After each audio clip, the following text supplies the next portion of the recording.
I wrote a fantasy novel, got dragged inside it, and woke up as Adrian Arlen, the strongest villain I had ever created. I had also written Adrian to die in 3 days. Weeks later, inside Blackridge Academy's entrance hall, Headmaster Lucy Voss tried to crush over 100 applicants with her aura, and I was the last one standing. The rule was simple: stay upright for 10 minutes or fail. Before the 10 minutes ended, Lucy increased the pressure. I answered with Killer's aura. Weapons instructor Gareth Rusk reached for his sword. Lucy stopped him with one hand, then she pressed harder. The pressure cracked the stone beneath my boots. Several applicants were already unconscious around me. I stayed upright. Gareth watched my eyes instead of my feet. His hand stayed on the sword. Passing the exam was no longer my only problem. That body had been written to lose. It had just scared 2 adults who trained demon killers. The power was real. My plot was still rigged. The obvious question was how an author with 0 combat experience reached that exam inside a villain marked for death. The uglier question was whether the plot would correct itself once I started winning. To explain how I reached that room, I had to go back 3 days, to my apartment, the moment I finished Adrian's final chapter. I was still Miles Wynn then, a tired novelist with cold coffee and one terrible ending. I typed the last sentence after midnight. My hero won. The villain died. The world moved on. Then a black envelope appeared on my keyboard. My apartment door was locked. The windows were shut. I lived alone. Naturally, I touched it. I wrote fantasy for a living. Common sense had already lost custody of me. The letter held one sentence. The villain's original soul had called for the person who created him. The paper underneath the sentence turned black. Something pulled through my hand, my shoulder, and the rest of me. My apartment disappeared. I woke in an unfamiliar bedroom with sunlight on my face. A mirror stood across the room. The man inside it had dark purple hair, thin slitted eyes, and a cold little smile that looked guilty before breakfast. He was viciously handsome. In my defense, panic didn't stop me from noticing quality work. Then I saw the black crest under his collar. House Arlen, the mixed human-demon family I had created. My stomach dropped. Both humans and demons hated them. During the war, a human coalition called the Six Houses erased the family. 1 child survived. Adrian Arlen grew into a revenge villain with more talent than anyone alive. I made sure talent never saved him. His mana stayed sealed, his fights bent toward failure. Whenever Adrian got close, the hero's luck rose. 3 days after this scene, a Hawthorne County execution squad entered his bedroom and killed him. I had written the order. Now I was sitting in the bed. My own plot had become an execution notice. A blank sheet of paper slid from beneath the pillow. Ink spread across it without a pen. The page introduced itself as the original soul's answer page. His last will ritual had burned through the border between worlds and reached the one person who knew his story. Me, the idiot responsible. The answer page wrote, "Accept a yes or no exchange?" I agreed. A second line appeared. Important answers showed their price first. The page accepted cash, mana, relics, or anything else it considered valuable. I had written the problem. The original soul had added surge pricing. I asked the obvious question, "Can I return home?" The page answered, "No." My connection to my old world had burned away when the possession finished. That answer cost nothing. Apparently despair was complimentary. I gave my old life one breath. Then I asked the useful question, "Can this body use its mana and traits?" The page answered, "Yes, direct body memory requires no payment." Black ink rushed over my fingers. Adrian's stored memories hit me in pieces, how his muscles moved, how mana traveled, and where 3 sealed abilities waited. The first was Nightfall. It spread darkness through an area and made that darkness answer to me. The second was Killer's aura. It turned killing intent into pressure people could physically feel. The third was Object Shift. That one mattered immediately. Object Shift traded my position with a discrete object that had no soul. Its starting range was roughly 20 square yards. The body was nearly empty, so I had only a few mana-safe activations. Knowing the rule was free. Using it was going to hurt. A suit of armor stood beside the door. I focused on it. The room snapped sideways. The armor crashed onto my bed. I appeared where it had been, upside down, with one leg hooked over its stand. I hit the floor face first. Strongest villain in my own novel. Defeated by furniture before the assassins even arrived. New personal record. The skill worked, though. That was enough. Boots struck the hallway outside. The first blow cracked the bedroom door. I had expected 3 days. My execution had arrived early. The door burst inward. Captain Owen Fenn entered first. Hawthorne County had assigned him to erase House Arlen's last survivor. Several armored knights crowded behind him. Fenn looked at me, then at the broken armor on my bed. His mouth curled. "Adrian Arlen," Fenn announced to the squad. "The 6 Houses ordered immediate execution, no questions, no delay." There went any fantasy about negotiating. One knight rushed me before Fenn finished speaking. The knight's sword came straight for my chest. I chose the weapon. Object shift fired. The sword and I traded places. The body memory carried the transfer cleanly this time, and I came out holding the hilt inside the knight's guard. His hands closed on empty air. I dragged the blade across his shoulder. He dropped with a scream. The room went quiet for half a second. The wounded knight tried to rise. I stamped his sword arm back to the floor and kept the blade at his throat. Two men near the door slowed. They had entered expecting cleanup. Now their first attacker was bleeding under the target's foot. Fen lost his smile. I pointed the sword at him. "You brought a whole squad into a bedroom," I told Fen. "At least pretend this is difficult." Fen's jaw tightened. Good. Fen cared about looking strong. I could use that. Fen pointed at my legs. "Cripple him. The order only requires a corpse at the end." The wounded knight beneath me flinched. Two men at the door looked at Fen instead of me. Two knights attacked together. I kicked the wounded man into one and used the bed to block the other. Steel ripped through the mattress where my ribs had been. I ducked, drove the pommel into a visor and shoved the bed sideways with both hands. The barricade lasted one breath. That was enough to see the courtyard below and the open forest beyond it. The stolen sword was too heavy for my new arms. My lungs already burned from 2 shifts. Winning the room would empty me. The window could save me, so I drove the blade through the glass. The window exploded outward. Fen lunged for my back as I climbed onto the sill. I threw the sword toward the courtyard below and jumped after it. For one excellent second, I remembered that gravity existed. Then the ground rushed up. I locked onto the falling blade. Object shift snapped. The sword struck the dirt where my body should have landed. I appeared above it, rolled through the grass, and kept running. Pain climbed from my ankle to my hip. The landing had been better than death. That was the full review. A servant near the courtyard wall saw me rise with a knight's sword. He dropped the laundry basket and backed away.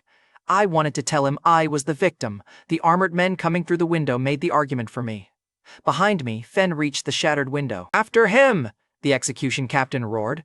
The Arlen estate opened into a dense family forest. I knew every road beyond it was covered by the 6 houses. Running toward human territory only changed which house collected my corpse. House Arlen had one buried escape route, an old wartime gate into the demon realm. Half my blood belonged there. That gave me a chance. A terrible chance still beat a scheduled funeral. I ran deeper into the forest. Branches tore my clothes. The earlier transfer had drained my legs, and Fen's squad was faster. The trees carried old Arlen boundary marks. Most had been hacked apart after the family fell. The 6 houses had erased the signs, then sent men to erase the witness. Efficient monsters. Fen's voice moved behind me. He split the squad and ordered men toward the stream, the ridge, and the ruined shrine. He knew the estate better than I did. Of course he did. I had given the execution captain a map and given myself a few lines of description. The gate should have stood near a split black tree. Every other tree looked split. Look, I had written the plot. I hadn't drawn a useful map. Past me deserved violence. The answer page slapped against my chest under my shirt. I pulled it out while running. I asked, "Where is the demon gate?" A price appeared before the answer. $10,000 or 1 rank 1 relic. I had no money. I also had no relic. The page didn't offer a payment plan during attempted murder. Rude. I asked whether mana could cover the difference. The quote changed to my entire remaining pool, plus an amount I did not have. The page had looked at my finances and chosen violence. A knight burst through the brush to my right. I threw the answer page under my coat, blocked once, and lost the sword on the second strike. A blade cut across my upper arm. I stumbled into a clearing. Fen landed behind me. His remaining knights spread out and closed the exits. One kicked my stolen sword away. Another planted a boot on the only clear path. Fen raised one hand. The knight stopped. Then he stepped into the clearing alone. The knights spread behind him in a half circle. None moved before he did. Fen had turned an execution into a performance for his own men. The captain carried a silver-black artifact sword. Mana moved along its edge in clean lines. There was my rank, 1 relic. Unfortunately, he was holding it. The page accepted payment the instant a valuable resource touched it. It had never asked whether I owned that resource. Fen's sword could pay. I only needed its owner angry enough to press the blade against the page himself. I folded the page against my bleeding palm and kept the blank side toward him. If Fen saw the price trick before he committed, I was dead. Fen wiped my blood from his blade with his thumb. "You ran farther than the original orders predicted," Fen told me. "That changes nothing. House Arlen ends here." I asked what crime required a squad and a magic weapon. Fen tilted the blade toward the Arlen crest under my torn collar. "Being born from that house was enough. There it was. The 6 houses had destroyed the family, sealed the survivor's power, and still needed a squad to murder him in private." The knights watched. Fen kept the knights back. He tilted the blade toward the dirt. "Kneel!" I looked at armored adults surrounding one injured boy, then I laughed. Fen's eyes narrowed. I raised the answer page in one hand. "Hawthorne County calls you a captain?" I asked. A whole squad chased a child through a forest. A daycare guard handles tougher targets before lunch. One knight looked away. Fen saw it. His face went red. Another knight shifted his grip and waited for Fen. The whole squad had stopped looking at me. I kept going. Maybe ask for a transfer. Children might respect the uniform. The knights closed in. Fen shoved past them, lifted the artifact sword, and charged alone. Honestly, I still don't know what he thought would happen after delivering the exact item I needed. Fen committed to the killing thrust. I waited until his blade filled my vision. Then I pressed the page against the edge. The artifact sword stopped. Black letters crawled over the metal. Fen tried to pull back. Too late. The blade broke into silver dust from tip to hilt. The dust vanished into the paper.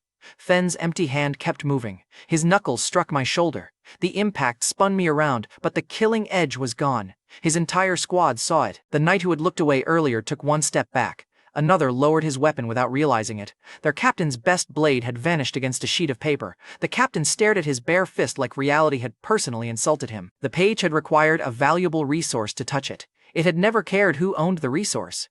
The answer page printed the gate's location. A black stone beneath the split tree behind Fen flashed in my mind. I locked onto it. Object shift fired. I disappeared from the circle and reappeared at the tree. The shift tore open the cut in my arm. My knees hit the roots, and the printed directions blurred in my hand. Fen spun around. The page added one last line. Coerced external payment disabled. Original Adrian.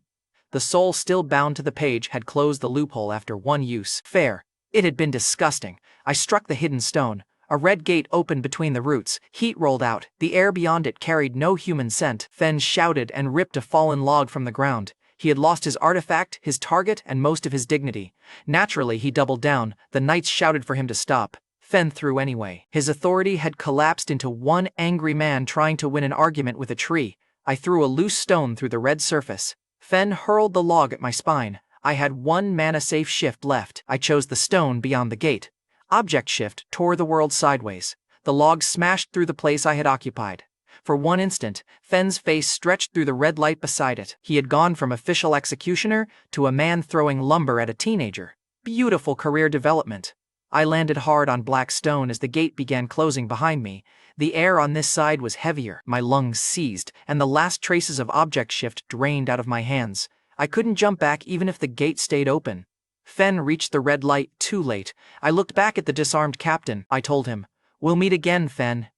His expression promised he hated that possibility. The gate shut. Fen's shouting vanished with it. No boots followed. No knight appeared through the dark. The assassination I had scheduled for 3 days later had arrived early and failed.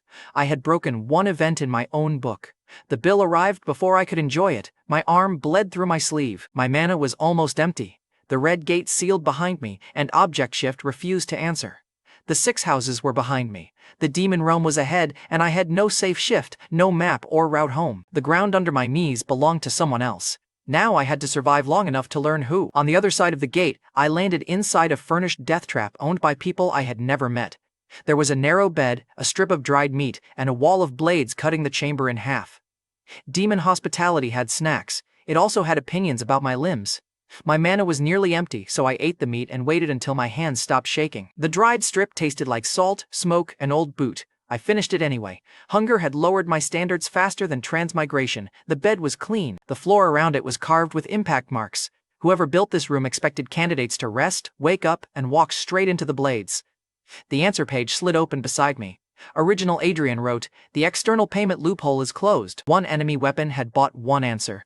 My soul-bound creditor was already patching exploits. Fair enough. I still disliked the timing. Beyond the blade barrier, a stone figure stood beside a carved control plate. The figure looked human until its head turned toward me. I touched the plate from my side. A red line appeared across it. The stone figure beside the plate raised one hand. A blade slid from its arm and pointed at my throat. The control plate displayed, "Access denied." I withdrew my fingers. The guardian lowered its weapon. At least the murder furniture respected procedure. Of course! I had escaped execution and reached a locked tutorial room. Then I noticed a loose piece of stone beyond the blades.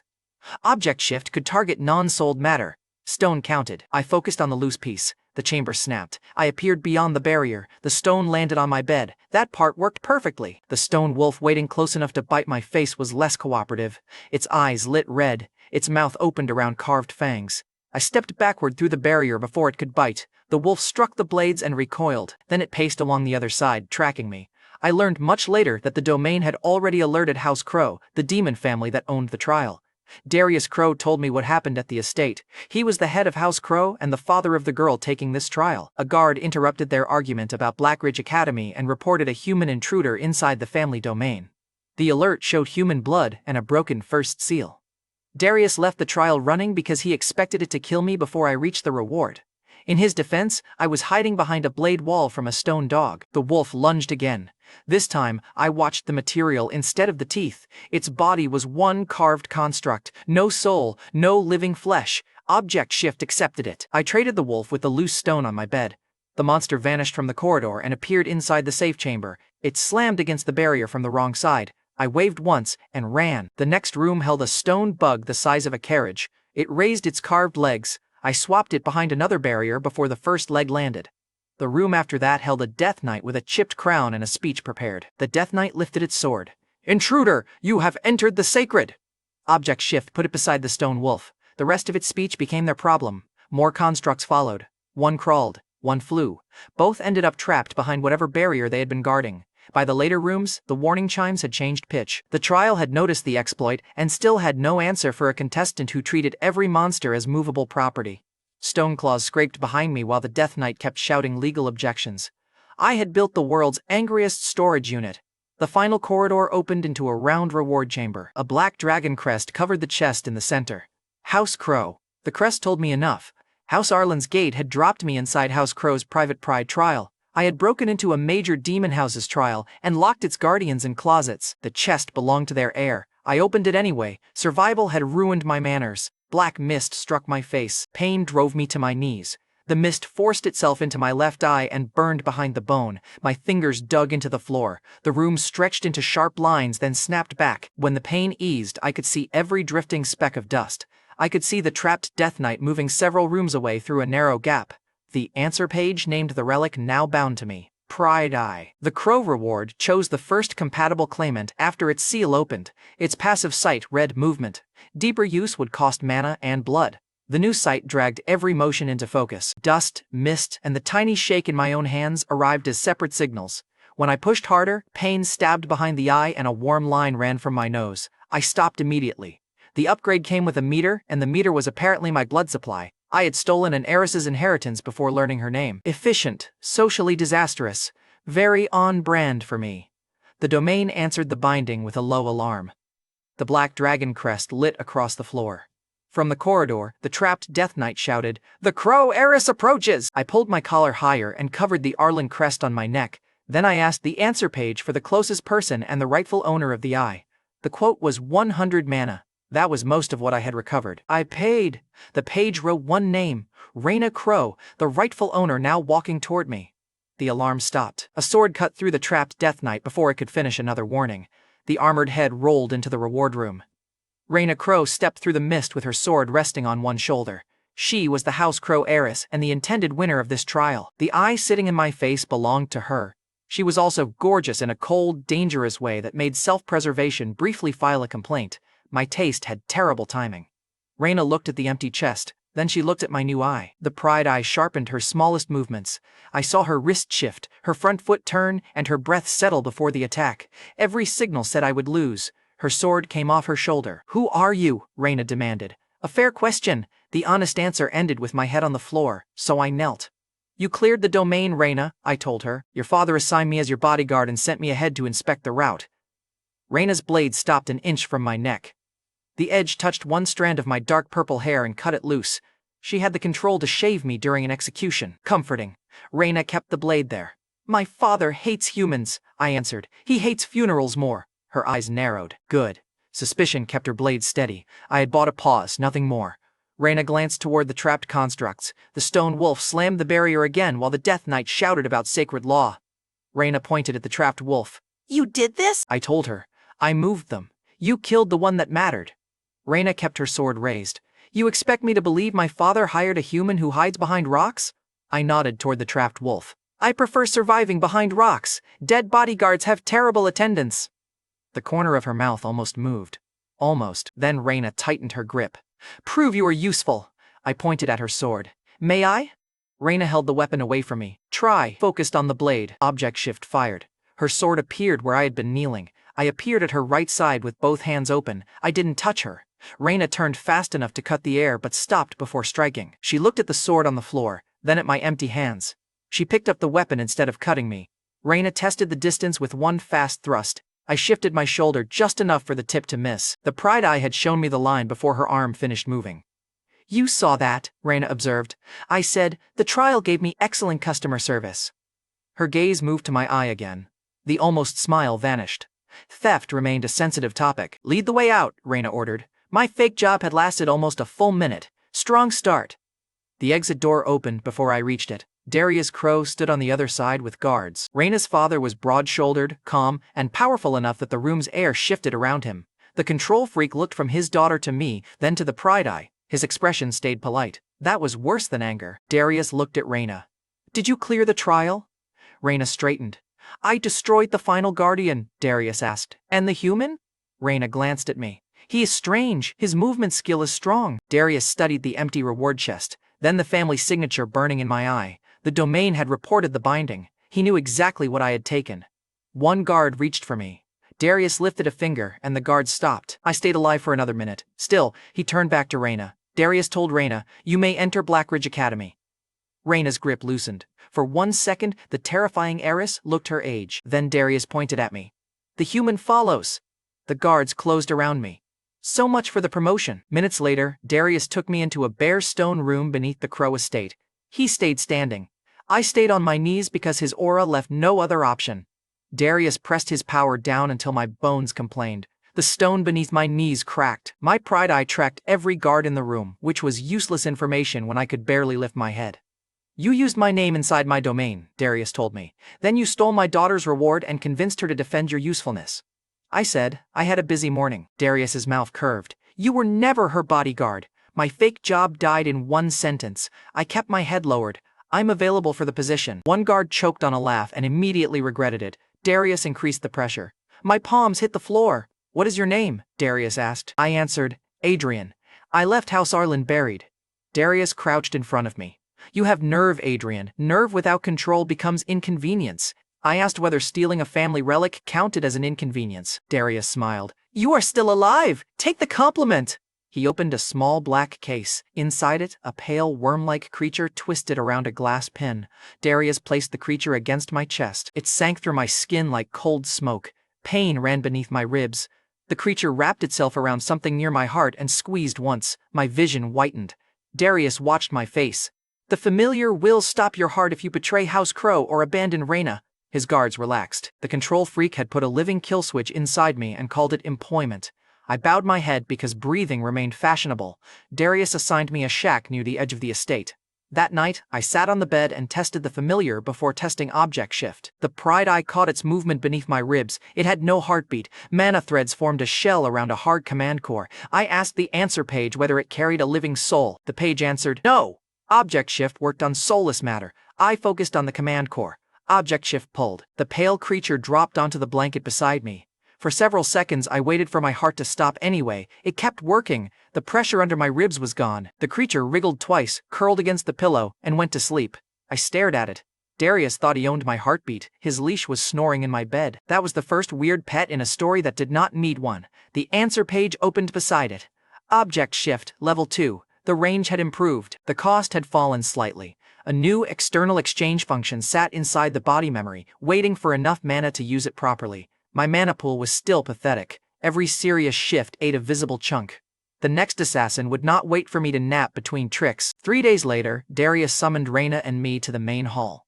Raina stood beside her father with her arms crossed. She had spent those 3 days treating me like a suspicious chair that occasionally teleported. She also trained every morning until the courtyard stones split under her sword. Watching that made Darius's warning about Blackridge feel less comforting. If she was considered likely to die there, the school was completely unwell. Darius didn't waste time. "Blackridge kills gifted students," he told Raina. "The human forces will target you. Your own classmates may do the same." Raina's eyes stayed hard. Darius mentioned her mother without raising his voice. Humans had killed her. Raina's arms lowered. I kept quiet. "I'm going," Raina told him. "I'll finish what she could not." Darius looked at me. "Then Adrian goes as your bodyguard." Raina turned so fast her hair struck her shoulder. "I do not need him." I lifted one hand. For once, I support management. Raina glared at me. You hid behind my trial walls. I spread my hands. And I survived all of them. Strong recommendation. Darius ended the argument with one look. I knew Blackridge from my novel. Its students became generals, monsters, allies, and corpses. Several people I had written to die would be there. It also held the power roots Adrian needed. So, I accepted. I'll guard her, I told Darius. I want one thing first. Darius tapped his chest where he believed the poison still lived.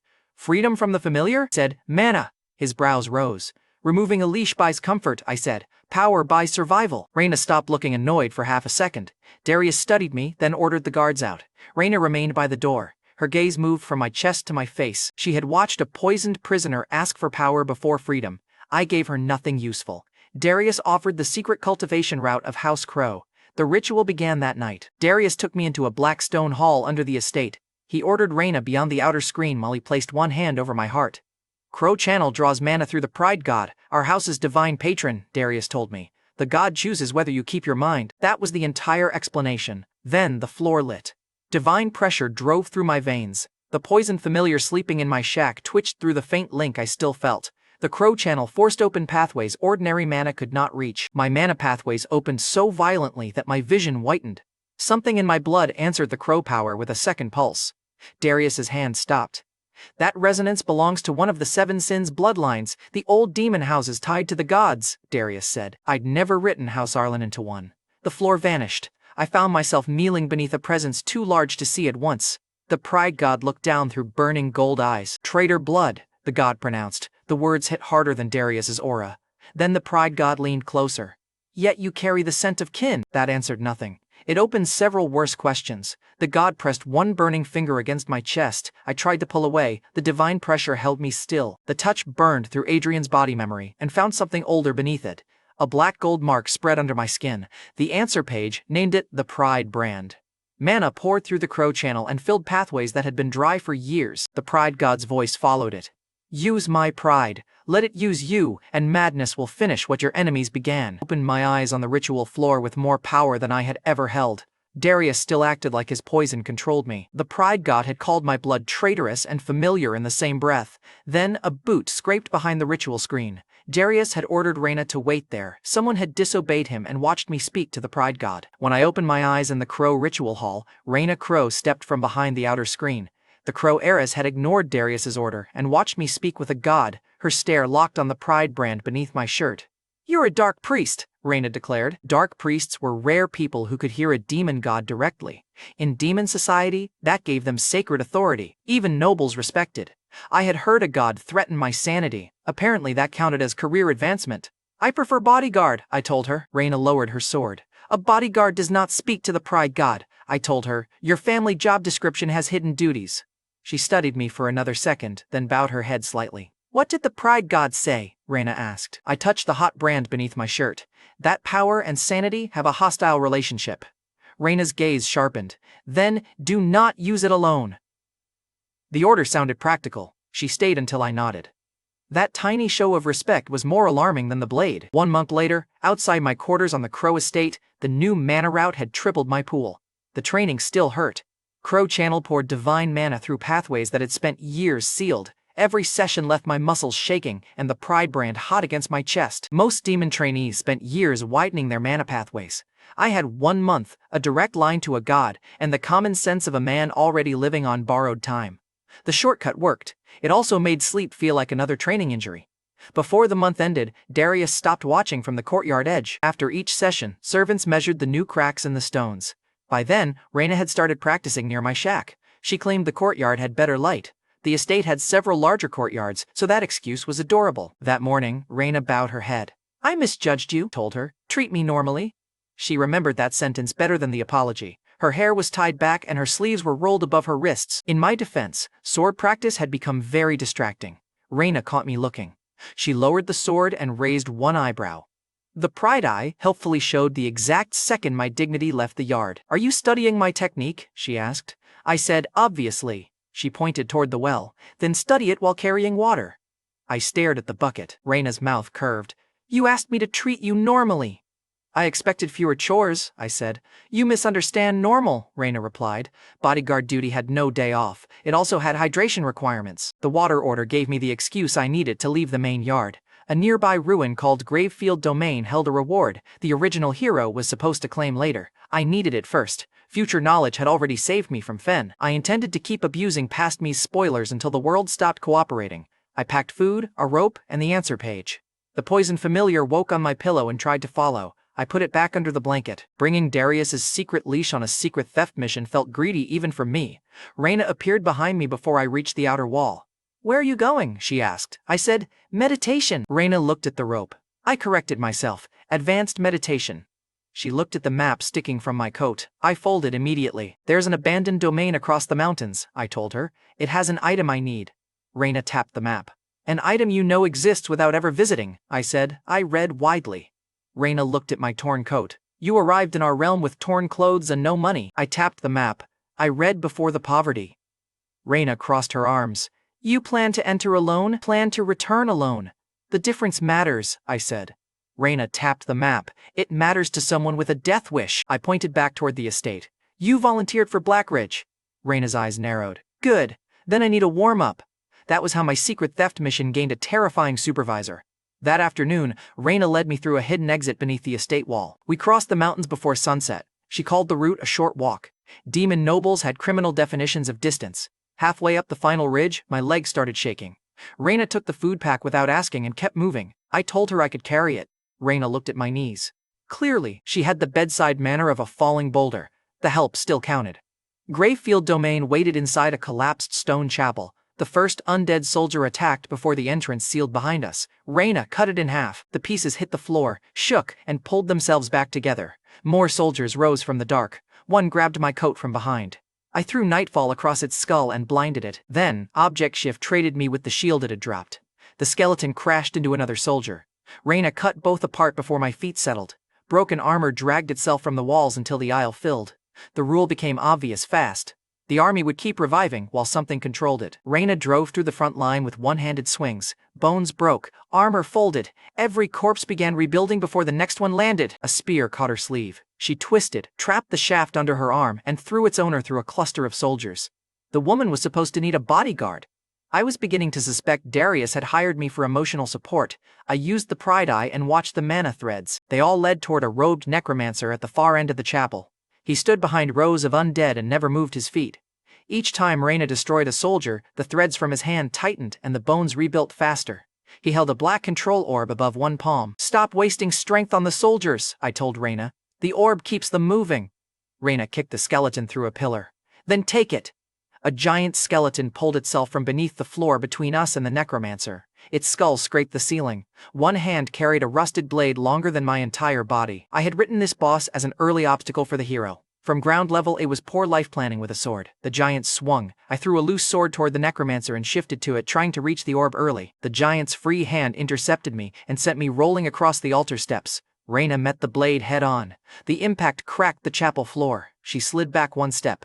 The giant leaned forward, expecting a second. Raina planted her heel and stopped. Then she smiled. That expression was unfairly attractive and deeply concerning.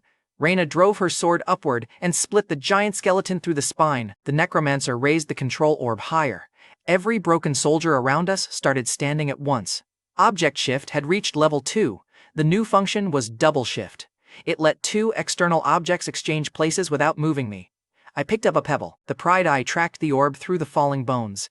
I activated Double Shift. The pebble appeared in the necromancer's palm. The control orb appeared in mine. His hand closed on gravel. The necromancer stared at the pebble. Raina looked at me over the giant's collapsing shoulder. Both of them understood the theft at the same time. My hand closed around the entire army. I crushed the orb. Black light burst between my fingers. The blast burned my palm and emptied a large chunk of my mana. Every undead soldier collapsed. The giant skeleton fell apart around Raina's boots. The necromancer dropped to his knees. Raina looked from the dead army to the dust in my hand. Raina pointed at the pebble. You stole it, I told her. I relocated it. Raina's mouth twitched. You stole it with grammar. I brushed dust from my sleeve. Very advanced technique. The necromancer laughed once, weakly. Then he looked at me through the empty hood. Thank you, he whispered, for ending it. Raina lowered her sword. I stopped smiling. I had written that man as scenery, cursed so the hero could collect a reward and leave. He thanked me like a person, and I could not keep treating people here as disposable. The necromancer crumbled into quiet dust. A chest opened behind his throne. Inside rested a black dagger, a silver ring, and enough cash to make both of us forget the mountain walk. Raina reached toward the ring, stopped, and looked at me. I mistook the pause for permission to sort the loot. The answer page identified the dagger as Nightfang. It strengthened darkness techniques and suited my build perfectly. I took it. The silver moonbound ring amplified lunar mana. Raina used that kind of power through her sword, so I held it out to her. You did most of the cutting, I said. Take this. Raina extended her hand. I slid the ring onto her finger. She stopped breathing for one beat. Color climbed into her cheeks. I noticed. I simply misunderstood it with confidence. The size fits, I said. Raina stared at me. That's your conclusion? Said. It was the immediate concern.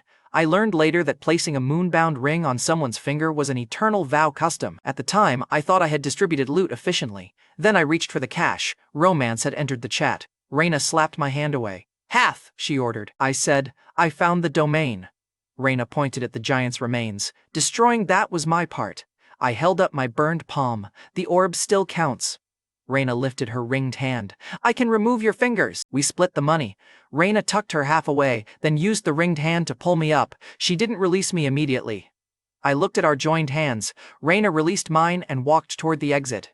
We should leave before my father notices. Alliance achieved through teamwork, theft, and a credible threat. Very healthy. Another month passed before Blackridge's entrance exam. My mana climbed to roughly 1300.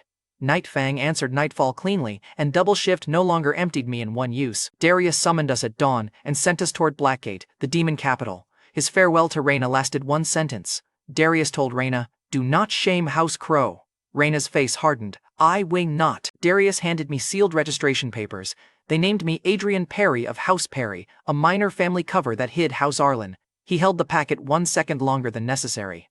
That name keeps you alive only while you behave like it belongs to you. Then Darius tucked a second seal behind the papers. Bodyguard expenses, he said. If keeping Raina alive costs money, House Crowe will cover it. Abuse the seal and I collect the difference from you. I took both papers. I have been pretending to be people since I arrived. Darius's eyes moved to the pride eye. I noticed. He also gave us the remaining travel money House Crowe could spare after the war. The carriage pulled away. Darius stayed at the gate until the road hid him. Raina watched through the window and said nothing. I left that beat alone.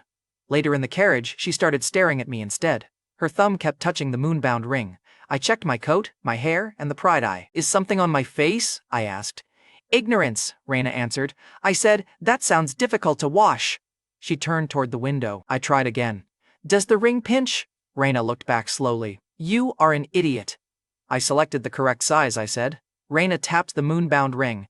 That proves my point. The rest of the ride became very quiet. By sunset, Raina and I reached Blackgate with one sealed alias and barely enough money for a month. Blackridge Academy kept a registration office near the central station. I placed both packets on the desk. House Crowe for the entrance exam. Adrian Perry as her assigned bodyguard. The clerk looked at Raina's papers first. His posture straightened at House Crowe. Then, he saw me. His expression curdled. Half demons register through the servant line, the clerk told me. Blackridge does not need mixed-blood strays pretending to be cadets. Nearby applicants turned to listen. I tapped Darius's seal on the House Perry packet. The clerk barely glanced at it. A dead minor house does not make you respectable. Before I answered, Raina placed one hand on the desk. The wood cracked beneath her fingers. He's my bodyguard under Darius Crowe's authority, Raina told the clerk. Refuse him again, then write your name beside the refusal so my father knows who delayed me. The clerk's face emptied. His assistant stopped pretending not to listen. The papers became valid at supernatural speed. The clerk registered me as Adrian Perry, accepted Raina, and found the correct forms without another insult. He even called me, sir. The word nearly injured him on the way out. Racism had met a stronger bloodline and folded immediately. I pocketed the accepted papers. Every teacher inside Blackridge would test the alias harder. Then money created the next problem. House Crowe had given us $1,000. Power didn't pay hotel rates. We found a modest inn near the Academy station. The innkeeper offered one room to save money. I looked at Raina. We could share! Her ears went red. Her fingers closed around the moonbound ring. I raised both hands. 2 rooms, I told the innkeeper. I enjoy sleeping with all my organs. Raina walked upstairs without looking back. The innkeeper watched her leave, then looked at me with open disappointment. I had written dragons, gods, and dimensional travel. I was still losing to basic social cues. 2 days later, the dimensional train carried us into Blackridge Academy. Yes, the demon realm had a train. It folded space, ignored mountains, and still found uncomfortable seats. Beyond the windows, Blackridge covered the valley with black towers and training grounds. Raina and I entered a dark auditorium with over 100 applicants. I thought registration was the hard part. Then Blackridge locked the doors. Its headmaster crushed over 100 minds at once, and one instructor decided I was dangerous enough to kill. The doors locked behind over 100 applicants, and Headmaster Lucy Voss started the exam before anyone found a comfortable place to panic. The tattooed headmaster stood alone on the Blackridge stage. She looked young, almost harmless, which was clearly a trap. Lucy raised one hand. "Stay conscious for 10 minutes, she told the auditorium. "Human interrogators will use pain, fear, and pressure. Collapse here, and you fail." Her aura hit before the last word faded. It felt like a building had settled onto my shoulders. A girl near the aisle tried to reinforce herself with mana. Lucy's pressure crushed the spell before it formed. A horned applicant bit through his tongue to stay awake. He lasted 3 more seconds. Lucy watched the floor fill and looked almost pleased. "Blackridge promises one thing," she added. "Failure becomes obvious. Living is extra." The first row dropped together. Knees struck stone across the hall. One applicant screamed. Another tried to crawl toward the locked doors and passed out halfway there. I stayed upright beside Raina. She had one hand on her sword. The moonbound ring flashed on the other. "Still enjoying school?" I asked. Raina kept her eyes forward. "I'd rather be back on the train." "Fair." The train had only attacked my spine. Lucy's pressure climbed. The pride brand heated under my shirt. The god had warned that pride could eat my mind if I let it drive. Lucy's aura kept pushing until that warning started sounding less philosophical. My vision narrowed. A boy behind me laughed once, then collapsed face first. The pressure wanted my body on the floor. I answered with killer's aura. My killing intent spread from the stage back toward Lucy. The stone beneath my boots cracked. Weapons instructor Gareth Rusk moved beside the headmaster. The paranoid instructor had been watching my eyes since I entered. His hand closed around his sword. "That's trained killing intent," Gareth warned Lucy. "And his test." Lucy stopped him with 2 fingers against his wrist. Then she looked directly at me. Her smile sharpened. The pressure doubled. Of course it did. I had challenged the final boss during the tutorial and she took it personally. Blood warmed my nose. The pride brand burned harder, but I kept the aura narrow and aimed it at Lucy alone. Raina shifted closer without touching me. "Adrian," she warned. "I told her. I know." Raina kept her eyes forward. "Your eyes say otherwise." I loosened my grip on the pride brand's power and kept only Adrian's own killing intent. The madness pressure eased. Lucy's aura kept crushing. 1 minute became 5. At 6, the pride brand surged again. A hot pulse climbed my throat and urged me to push until Lucy broke first. I dug Nightfang's sheath into my palm instead. Pain gave me something smaller to control. At 8, Raina's knees finally bent. She straightened before anyone could enjoy it. 5 became 9. By the final minute, the auditorium had become a carpet of expensive unconscious people. A few conscious failures remained on hands and knees, but Lucy's rule had been standing. Blackridge loved technicalities when they hurt somebody else. Lucy lowered her hand at 10 minutes exactly. The pressure vanished. 8 applicants remained standing, barely, and several were bleeding. Raina saw the blood under my nose and tightened her grip on the moonbound ring. Her free hand hovered near my sleeve, then stopped. Medics rushed past us toward the fallen. Gareth ignored them and counted the survivors twice. Lucy's stare stayed on me, cold and measuring. The headmaster now treated me like a threat. I knew most of them because I had written their funerals. Raina stood 3 places away, calm enough to insult the rest of us by breathing normally. Vivian Frost, the lust heiress, leaned on one hip with perfect posture. She was gorgeous, knew it, and looked ready to make that everybody else's problem. At the far end stood Dahlia Thorne, the thorn-crowned Wrath heiress and future Demon Lord candidate, her aura pressed against a limiter built into her crown. Dahlia was never supposed to attend Blackridge this year. Her presence proved my outline was already wrong. 4 boys from the remaining 7 Sins bloodlines stood too. The Envy heir looked ready to fight the pressure again. The Gluttony heir looked offended by my existence. The Sloth and Greed heirs stayed quiet, so I filed them away until they moved. 8 survivors, 7 heirs. Then there was me, the half-demon using a dead minor house as cover. Great social mix, very stable. Several failed applicants woke angry instead of embarrassed. One rich boy pushed himself up and pointed at Lucy. "My family paid for private instruction. Your aura was excessive." Lucy pointed at the exit. The boy kept talking. Gareth grabbed his collar and removed him from Blackridge with one hand. 2 more applicants demanded another chance.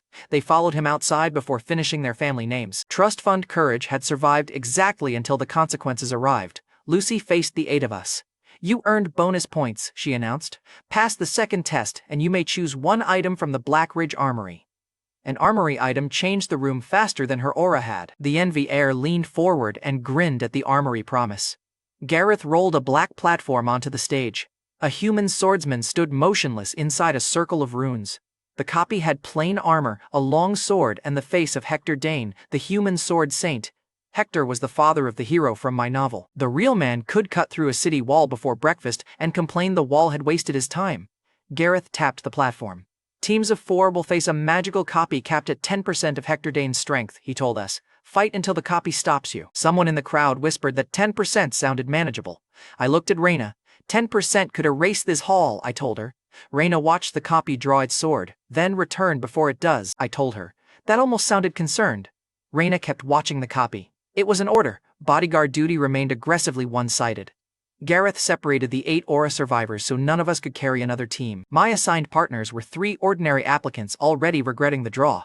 The speed support wore light armor and could push short bursts of acceleration into nearby allies. The barrier maker raised a blue shield wide enough for 4 people. The stone tank hardened his skin and armor until both looked carved from granite. Useful pieces, terrible confidence. The stone tank looked me over. "You survived the aura. Can you actually fight?" Even temporary teammates were questioning me now. "Great start." He planted his sword beside him. I focused on the weapon.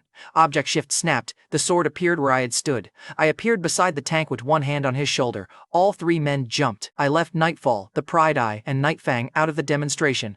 "You hold the first strike," I told the tank. "The barrier catches whatever passes you. Speed keeps both of them moving." "I attack when the copy commits," the barrier maker swallowed.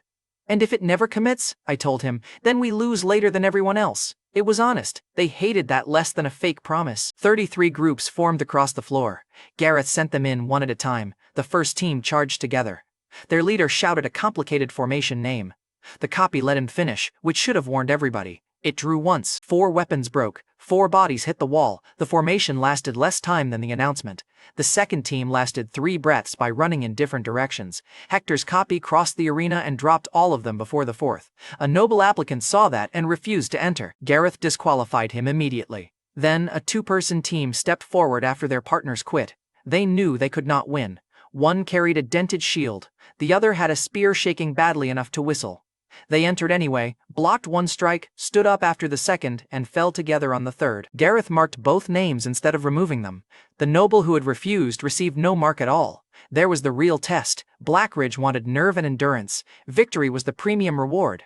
I told my team, "We last longer than everyone. Do that and we pass." The stone tank cracked his neck. "You sound confident," I told him. "I've studied the Sword Saint. Confidence is cheaper than being right." Our turn came late. Raina caught my sleeve before I entered. "Return safely," she told me. I glanced at the ring on her hand. "You keep giving my lines away." Raina released me. "Then survive fast enough to use them first." The gate sealed behind my team. Hector's copy raised its sword. The speed support pushed mana through us. The stone tank hit the front line. The barrier maker layered his shield directly behind him. The first sword strike landed. Stone armor split across the tank's chest. The blue barrier bent inward and held. The impact still shoved all 4 of us across the arena. Nobody fell. The watching candidates stopped whispering. The copy attacked again from the side. I saw the shoulder turn through the Pride Eye. Its front foot shifted first. The sword line would change halfway through the swing. "Left," I ordered. The speed support dragged the barrier maker clear.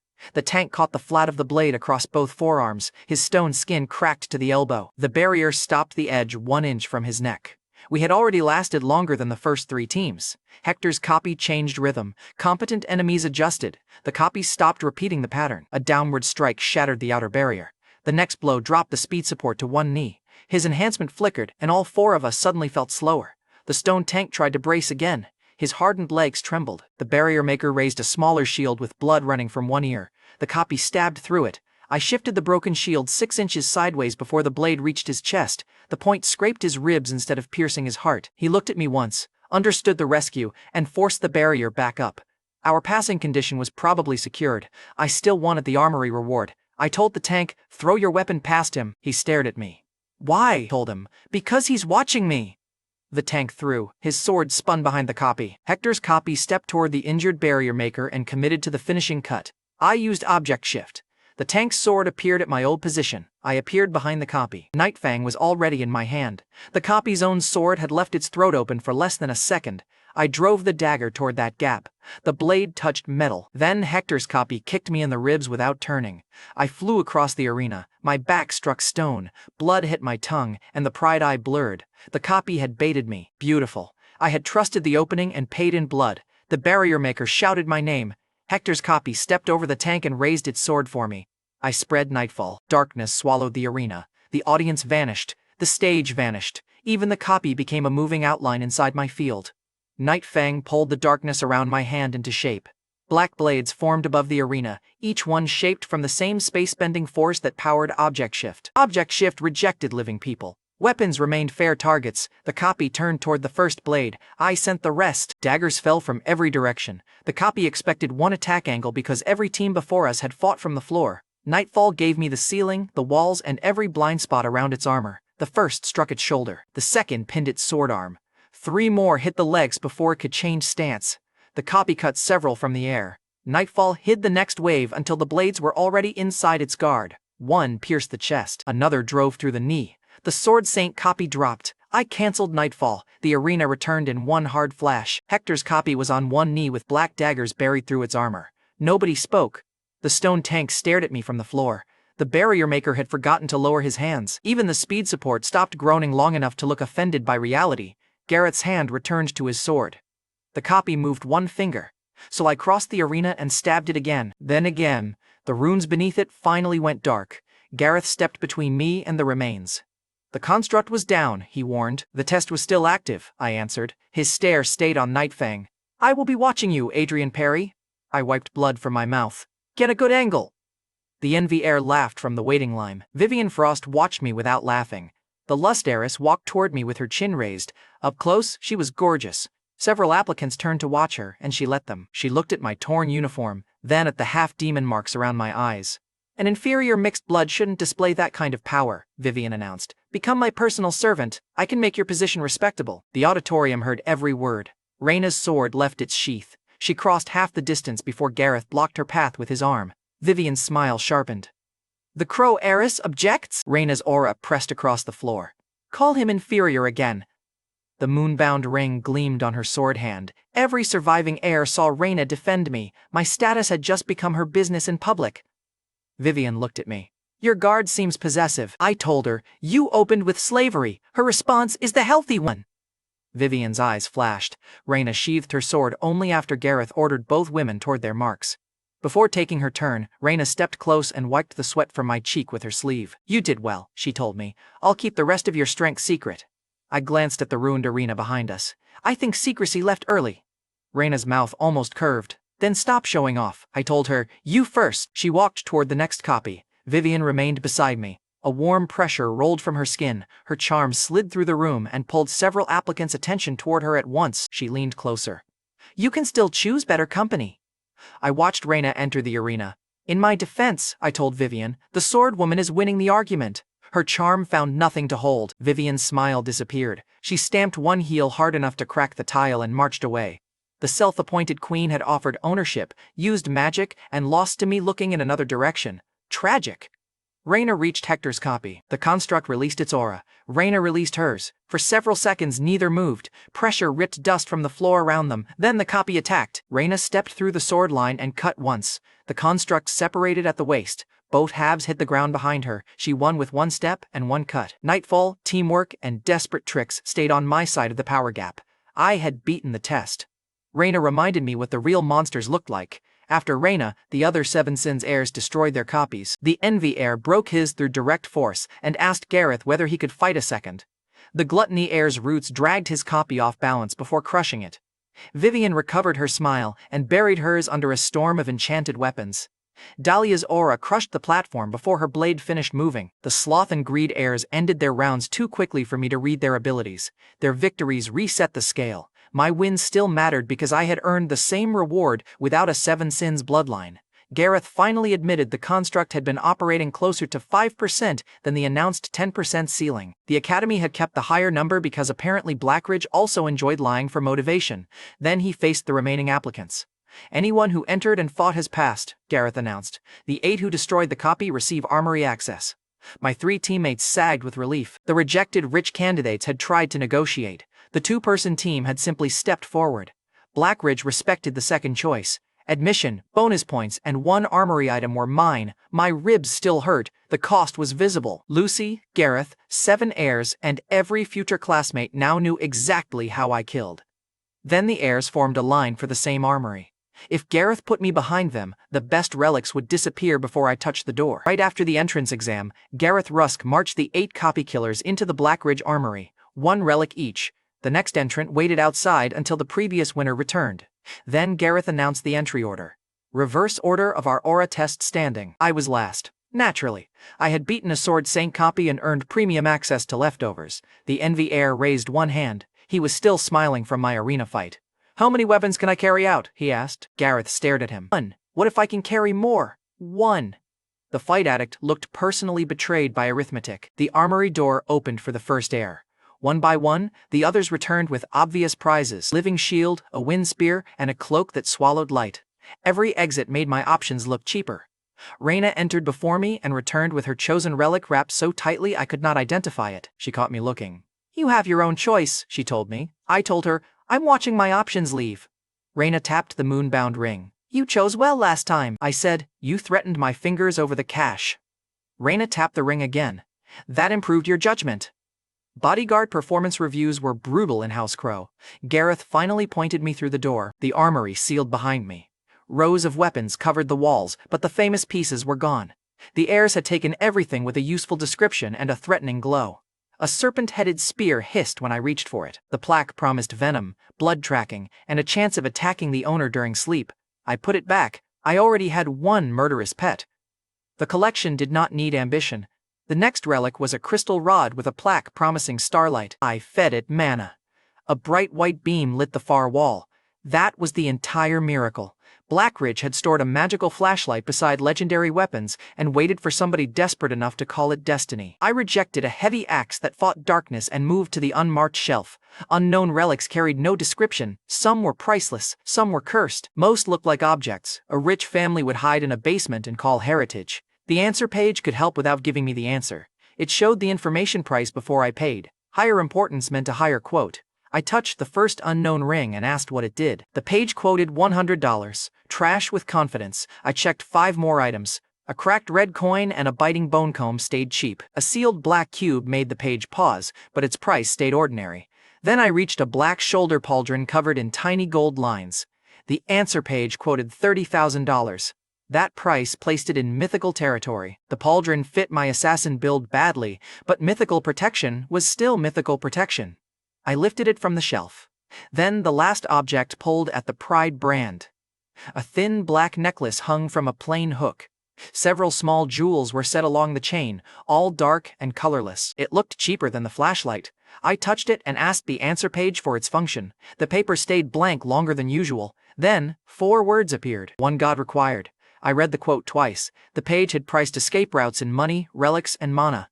This necklace wanted a divine being for 1 answer. Look, I am greedy. I am also capable of recognizing when greed has found religion. I put the mythical pauldron down and took the necklace.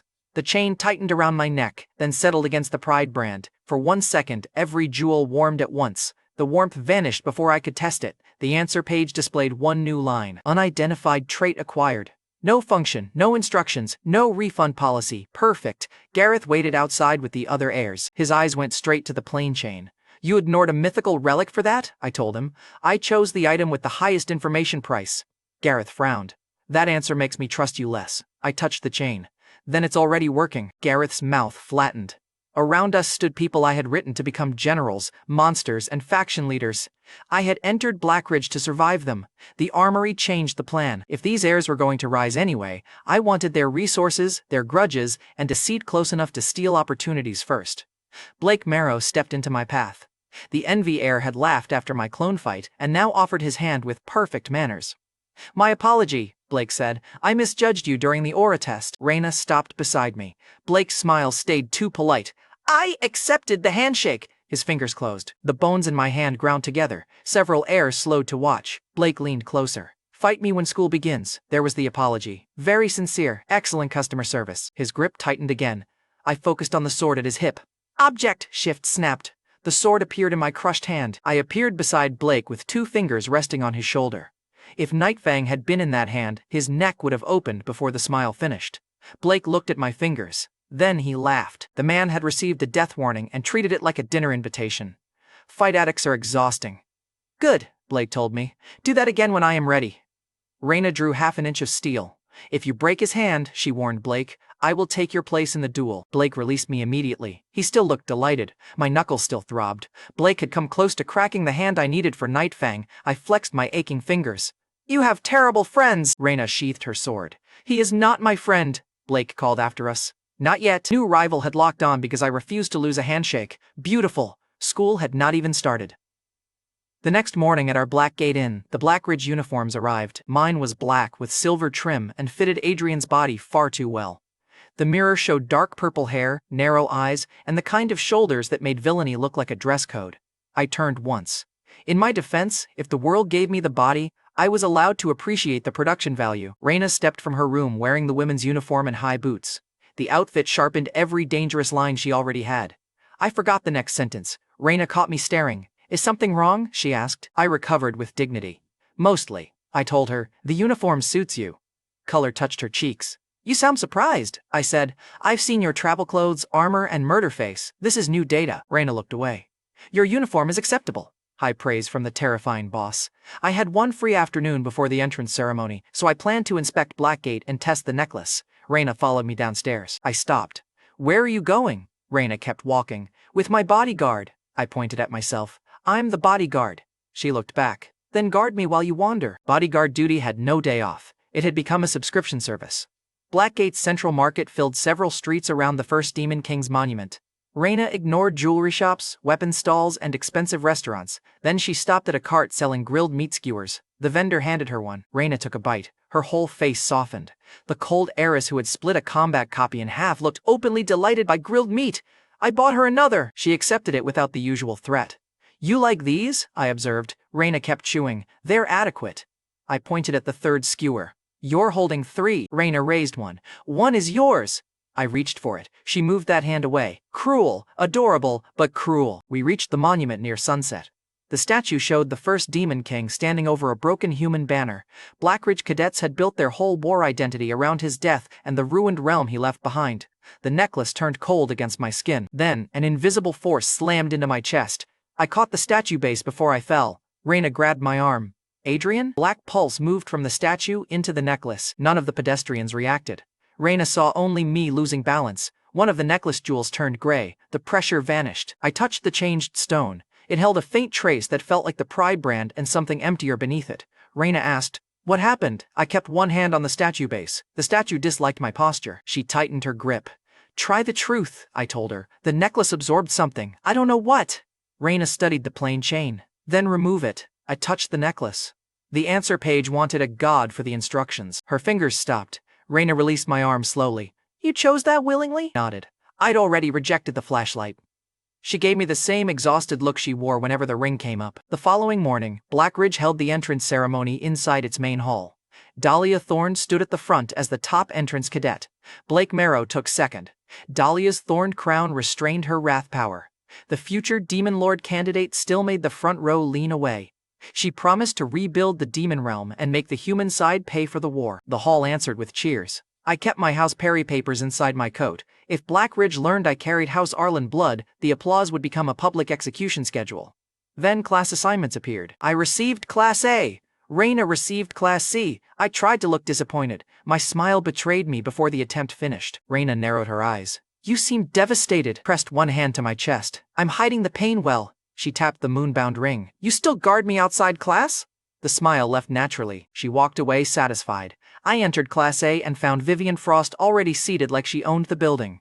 The gluttony heir sat near the window, broad, horned, and openly hostile the moment he saw my half-demon features. Vivian looked me over. "You followed me. I was assigned before I knew the punishment." She patted the empty seat beside her. My personal servant may sit here. The gluttony heir looked between us. Keep the mixed blood away from me. Both of you are loud. Vivian smiled sweetly. Nobody invited your appetite into the conversation. His desk cracked under one hand. Class A felt healthy already. I learned later that Gareth had called me a natural-born killer and demanded direct control. Lucy refused. She told Class A's new advisor to watch me instead. That advisor entered before the gluttony heir could stand. Ivy Kane wore a black coat over combat armor. Students knew her as the Legion of Calamity, which felt dramatic until she smiled. Then, it felt accurate. I teach human hunting, Ivy told us. If that bothers you, leave before I learn your name. Nobody moved. She took us straight to the training field. Ivy summoned an illusion army between us and her. Hundreds of armored human soldiers filled the ground, complete with archers, shields, and officers. The rule's simple, Ivy announced. Reach me, touch me, the army will stop you. Several cadets began discussing formations. I chose a discarded spear near the back line. Object shift carried me past the first ranks. Arrows crossed the place I had left. A second shift put me behind Ivy. Killer's aura locked onto her spine. My hands stopped against a transparent barrier 1 inch from the back of her neck. Ivy's hidden shield had caught the touch. It had also revealed that I could reach the commander before her army moved. I tapped the barrier with one finger. Close enough? Ivy turned slowly. For one beat, the Legion of Calamity forgot to smile. Then she dismissed the army around me. Pass! The entire class stared. Ivy touched the invisible barrier where my hand had stopped. Her eyes moved from the shield to the spear I had used as an anchor. She had designed an army problem. I had treated it like an assassination. I returned to the line before the gluttony heir's turn. Roots burst from his back and tore through the illusion soldiers. They consumed armor, shields, and whole bodies until the field looked cleared. The gluttony heir grinned at Ivy. She raised one hand. Every soldier regenerated behind him. The roots turned toward the fresh bodies and began feeding again. The gluttony heir had enough power to clear the field repeatedly. Ivy could keep replacing it until his mana ran dry. He had destroyed the crowd and ignored the commander. Fail, Ivy told him. The gluttony heir's grin died. Raw power had just lost to reading one sentence. That one hurt him more than any punch. Vivian entered next with queen-level confidence. Her charm spread across the field. The illusion soldiers kept marching. They had no minds to seduce. Vivian's confidence survived 6 seconds. She tried a second charm with more mana. Several cadets behind the line leaned toward her. The puppets did not blink. Her greatest social weapon had found an audience with no social life. Then the first shield hit her. She dodged 2 spears, lost 1 boot, and shouted across the field. Personal servant, assist me! Folded my arms. Leaders should inspire independence. Vivian ducked a spear. I'll double your benefits, I called back. You never listed benefits. 3 illusion soldiers tackled her into the dirt. The self-appointed queen disappeared beneath a pile of fake humans while the class watched. Her hand emerged once. Adrian, I gave her a thumbs up. I believe in you. Ivy ended the exercise before the puppets ruined the uniform completely. Vivian stood with grass in her hair and murder in her eyes. You are useless, she snapped. I looked at the army she had failed to charm. Excellent team evaluation, wrong target. She threw her remaining boot at me. It missed. During that disaster, a pink-haired half-demon near the back cut her palm on a broken prop. Soft green light covered the wound. The skin closed completely. Healing magic was almost non-existent among demons. The frightened girl had just become the most valuable person in Class A. Ivy dismissed the remaining army. Failure shows me what you misunderstand, she told the class. The gluttony heir attacked the mass. Vivian trusted a power that required living minds. Then Ivy pointed at me. Adrian Perry is the only cadet who passed cleanly. I'll watch his progress. The gluttony heir glared. Vivian glared harder. The rest of Class A moved 1 step farther from me without discussing it. I had won the lesson. The class had moved farther away. That left one useful question. How was I supposed to recruit the healer when speaking to me made the whole class watch her? The next morning in Class A, everyone still remembered yesterday's soul pass. Theory instructors rushed through demon anatomy and human weak points. The useful lesson was simpler. Nobody wanted to stand beside the half-demon who had put a hand behind Ivy Kane's neck. I waited until the break and approached the pink-haired healer. She was the quiet half-demon who had closed a cut with green light. The moment I crossed the room, 3 conversations stopped. Her eyes widened. I softened my expression. That made it worse. Your healing is rare, I told her. I wanted to talk. The entire class leaned closer without pretending. The healer looked at them, looked at my villain face, and retreated through the next doorway before giving me her name. Excellent. I'd scared off my future ally by attempting friendliness. Adrian's face remained a specialized weapon. Sam Rourke, the gluttony heir from yesterday's lesson, blocked the classroom exit. He had spent the morning glaring at my back. Now he had an audience.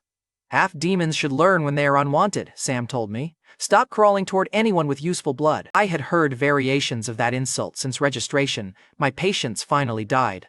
I looked at the cracked desk behind him.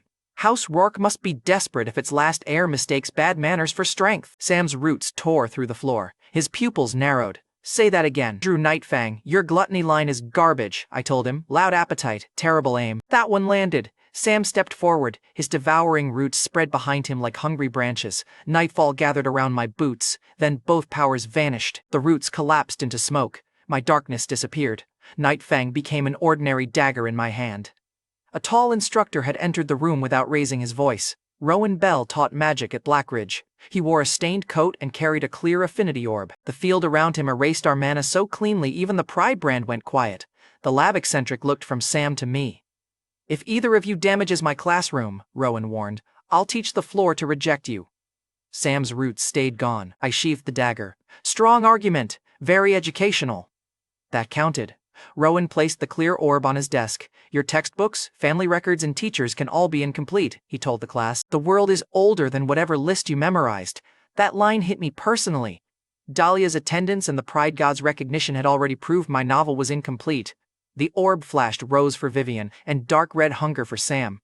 Then Rowan called me forward. I touched the orb. Nightfall filled one half with black mist. A second color appeared beneath it. Gray! The gray light ate the glow around it, leaving a hollow patch inside the glass. Rowan's anti-magic field flickered. The class went quiet for a different reason. Rowan leaned over the orb. Do that again. I fed it another thread of mana. The gray patch widened. The black Nightfall affinity bent around it. The gray patch reached the orb's center. Rowan pulled the orb away and checked the gray residue, then checked me. The second look lasted longer. What is it? I asked. He turned the sphere under the light. Null, Rowan answered. I've seen the word once. It distorts normal order. That was all he knew. I had created Adrian's known talents. Null appeared nowhere in my notes, drafts, or finished novel. The next cadet reached for the orb. Rowan pulled it out of reach. He had tested every air without pausing. Null made him stop the class. Rowan covered the orb. Sam's anger finally gave way to caution. Good. My outline was officially unreliable. After class, I felt someone creeping behind me in the corridor. I turned before she reached my shoulder. Vivian Frost stopped with one hand raised. The self-appointed queen looked offended that stealth had failed her. If this is another servant offer, I said, your benefits remain fictional. Vivian lowered her hand. I came to save you from your mouth, I told her. Dangerous assignment. She glanced toward the door Sam had used. House Rourke was exterminated, Vivian told me. Sam is the only living heir and the acting head of that line. Her voice lost the flirt for one beat. You keep touching a grave you do not understand, asked who had killed them. Vivian's eyes moved toward nearby students. Then her usual smile returned. Learn some manners, personal servant. She walked away before answering. I let her keep the last word. Sam still owned every slur. I simply stopped using his dead family as easy ammunition. That afternoon, Gareth Rusk took Class A to the weapons field. 50 laps, he ordered. No mana. Vivian immediately used a movement charm under her breath. Sam reinforced his legs with gluttony. Gareth caught both before they finished the first turn. Restart, he told them. Vivian stared at him. I've already completed 7. You completed 0. Sam argued once. Gareth added 10 more laps to his total. Sam had found an instructor willing to punish every argument. The self-appointed queen had found consequences. I found out my human legs still hated running and joy. By lap 50, my lungs burned and Nightfang felt like a brick at my hip. The noble cadets had stopped laughing. Bloodline prestige did not carry oxygen, and Gareth gave nobody relief. Raina waited beside the field. She took one look at me and pointed toward the gym. No, I told her. 2 more hours, Raina answered. I pointed at the track. I've completed the daily requirement for suffering. Raina pointed toward the gym. My bodyguard is weak. There it was. Romance, House Crowe style. Inside the Blackridge gym, Raina loaded a thick bar with a brutal stack of plates. Lift it, she ordered. I gripped the bar. It did not move. I adjusted my stance and tried again. The bar stayed on the floor. Raina folded her arms.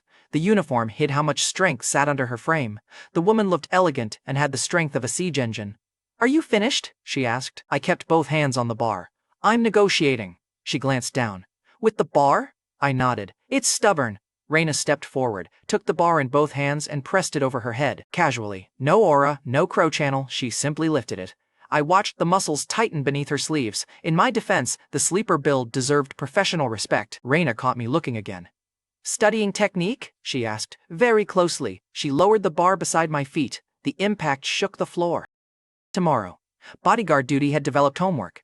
That night, I checked the answer page once, then headed toward the dorms. My mana had grown, but slowly. Crow Channel no longer tripled anything overnight. Null sat in the interface without an explanation, and the Pride brand still carried its madness warning. I needed sleep! Room 407 waited at the end of the 4th floor hall. I opened the door and found Sam Rourke unpacking beside the opposite bed. For one full second, neither of us spoke. I had survived assassins, a god, and 2 academy death tests. Blackridge answered with the worst roommate. Sam pointed at the line dividing the room.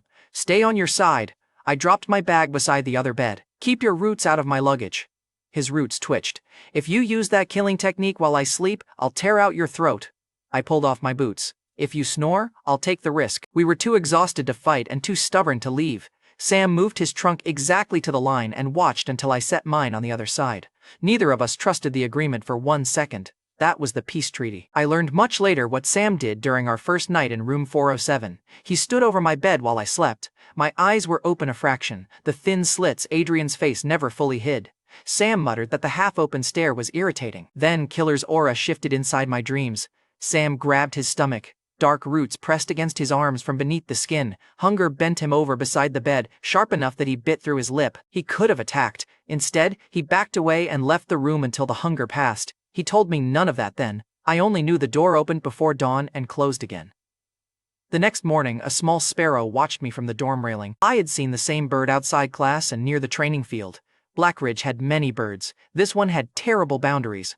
I broke a piece from a breakfast biscuit I had saved and held it out. The sparrow hopped closer. I tossed a coin onto the railing beside it and used object shift. The coin landed where I had stood. I appeared beside the bird and caught it against my coat before its wings opened. A metal clasp around one leg carried a thin mana link back toward the academy grounds. Someone was watching me through a familiar. The bird pecked my thumb hard enough to draw blood. Fair reaction. I had kidnapped surveillance equipment with breakfast. I tucked the angry spy bird into my bag before it could escape. Then, I tried to find breakfast. The dining hall was apparently on the other side of campus. I reached a laundry room, 2 empty courtyards, and the weapons field before the bell rang. Strongest villain in my own novel, defeated by school navigation. The furniture had competition. I entered class hungry and late enough to hear Vivian rehearsing her acceptance speech. Ivy Kane stood at the front with a stack of team forms. "We need a class representative," Vivian announced before Ivy spoke. "I accept." Several pure-blood cadets applauded. Sam leaned back with his arms crossed. The outcome looked decided. Vivian rose and adjusted her uniform. Ivy watched her prepare to walk forward. Then Ivy tore the voting sheet in half. "No vote. Adrian Perry is class representative." Vivian froze mid-step. Her smile stayed fixed, but her raised hand dropped. Sam's chair scraped backward. The room turned toward me. Ivy pointed at the field outside. He was the only cadet who understood yesterday's objective. Command goes to the person who sees the real target. A few students started to nod, then looked away when the room turned toward me. I stood. Vivian lowered the acceptance hand she had already raised. "You chose him?" she demanded. Ivy nodded. "Try surviving the disappointment." The self-appointed queen sat down so carefully that the desk still cracked. I accepted the class badge. One cadet who had refused to sit near me slid his chair back another inch. The badge gave me authority and made their resentment visible. Yesterday, nobody wanted me near them. Today, every one of them had to hear my orders. Sam stared at the badge with his jaw locked. Ivy placed the team forms on my desk. "Practical teams contain 3 cadets," she told us. "Submit them by tomorrow." Authority arrived with paperwork and 20 people who wanted me gone. Classic promotion. Gareth later admitted that my appointment sent him straight into Ivy's office. He slammed the class list onto her desk and said, I resembled the half-demon who had scarred him during the war. Ivy kept the appointment and told him talent mattered more than his fear. Gareth left the Sparrow's mana link active anyway. The angry bird in my bag belonged to him. Back in Class A, team selection went exactly as expected. Pure-blood cadets formed groups around house alliances. Nobody approached the half-demon class representative. Good. I only needed 2 useful people. The pink-haired healer sat alone near the back wall. I crossed the room again. She flinched before I reached her desk. "Please don't make the friendly face," she whispered. I stopped trying. "Better?" She nodded too fast. Up close, green mana still lingered around her fingers. She had healing talent. The class was too prejudiced to value. "I'm Adrian," I told her. "You heal. I need a healer. You need a team before tomorrow." The girl swallowed. Molly Hart. There was the name. Molly glanced at the watching class.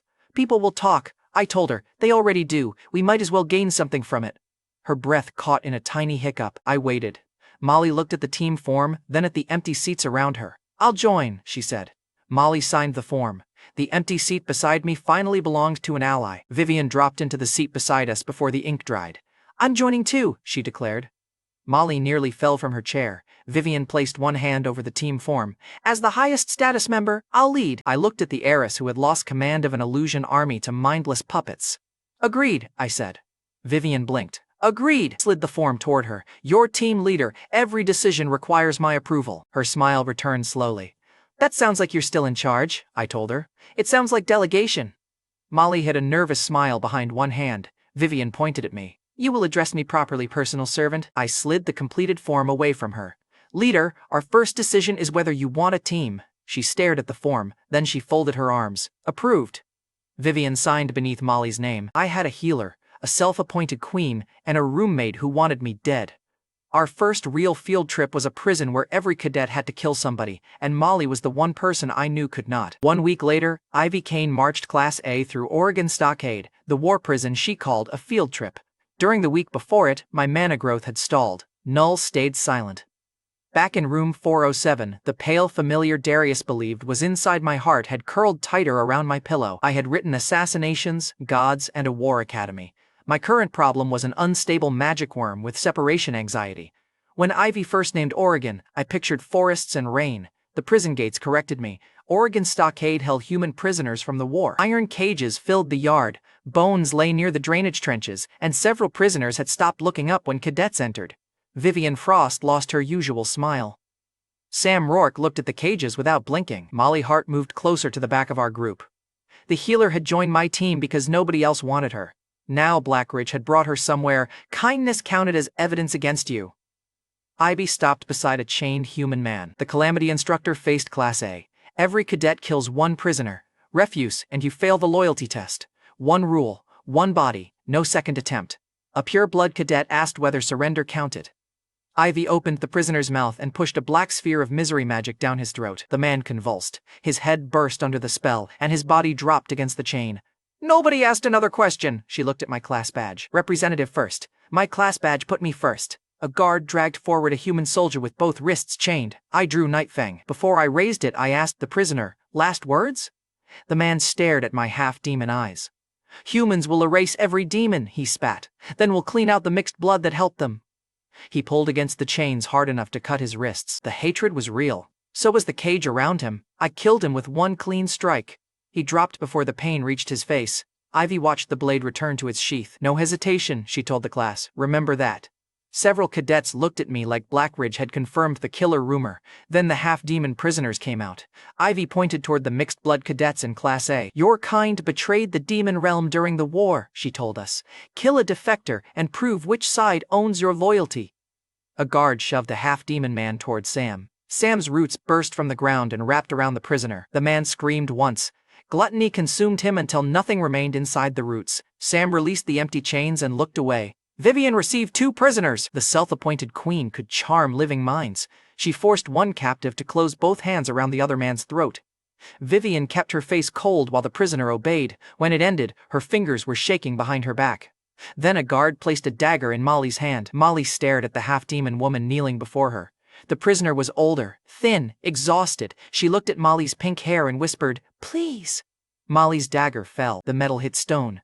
Ivy waited. Molly picked it up with both hands. Her arm shook so hard the tip bounced against the prisoner's shirt. She tried once. The blade did not enter. A few pure-blood cadets started whispering. Ivy stepped closer. Again!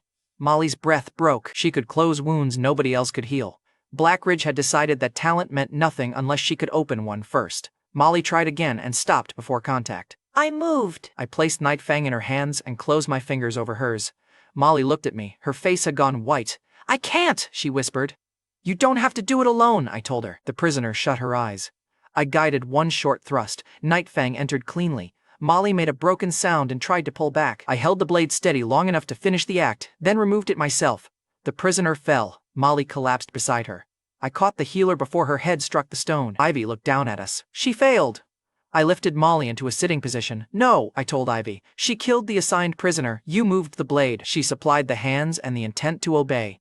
Ivy's gaze hardened. "That defense is weak." I pointed at the dead prisoner, then at the cadets around us.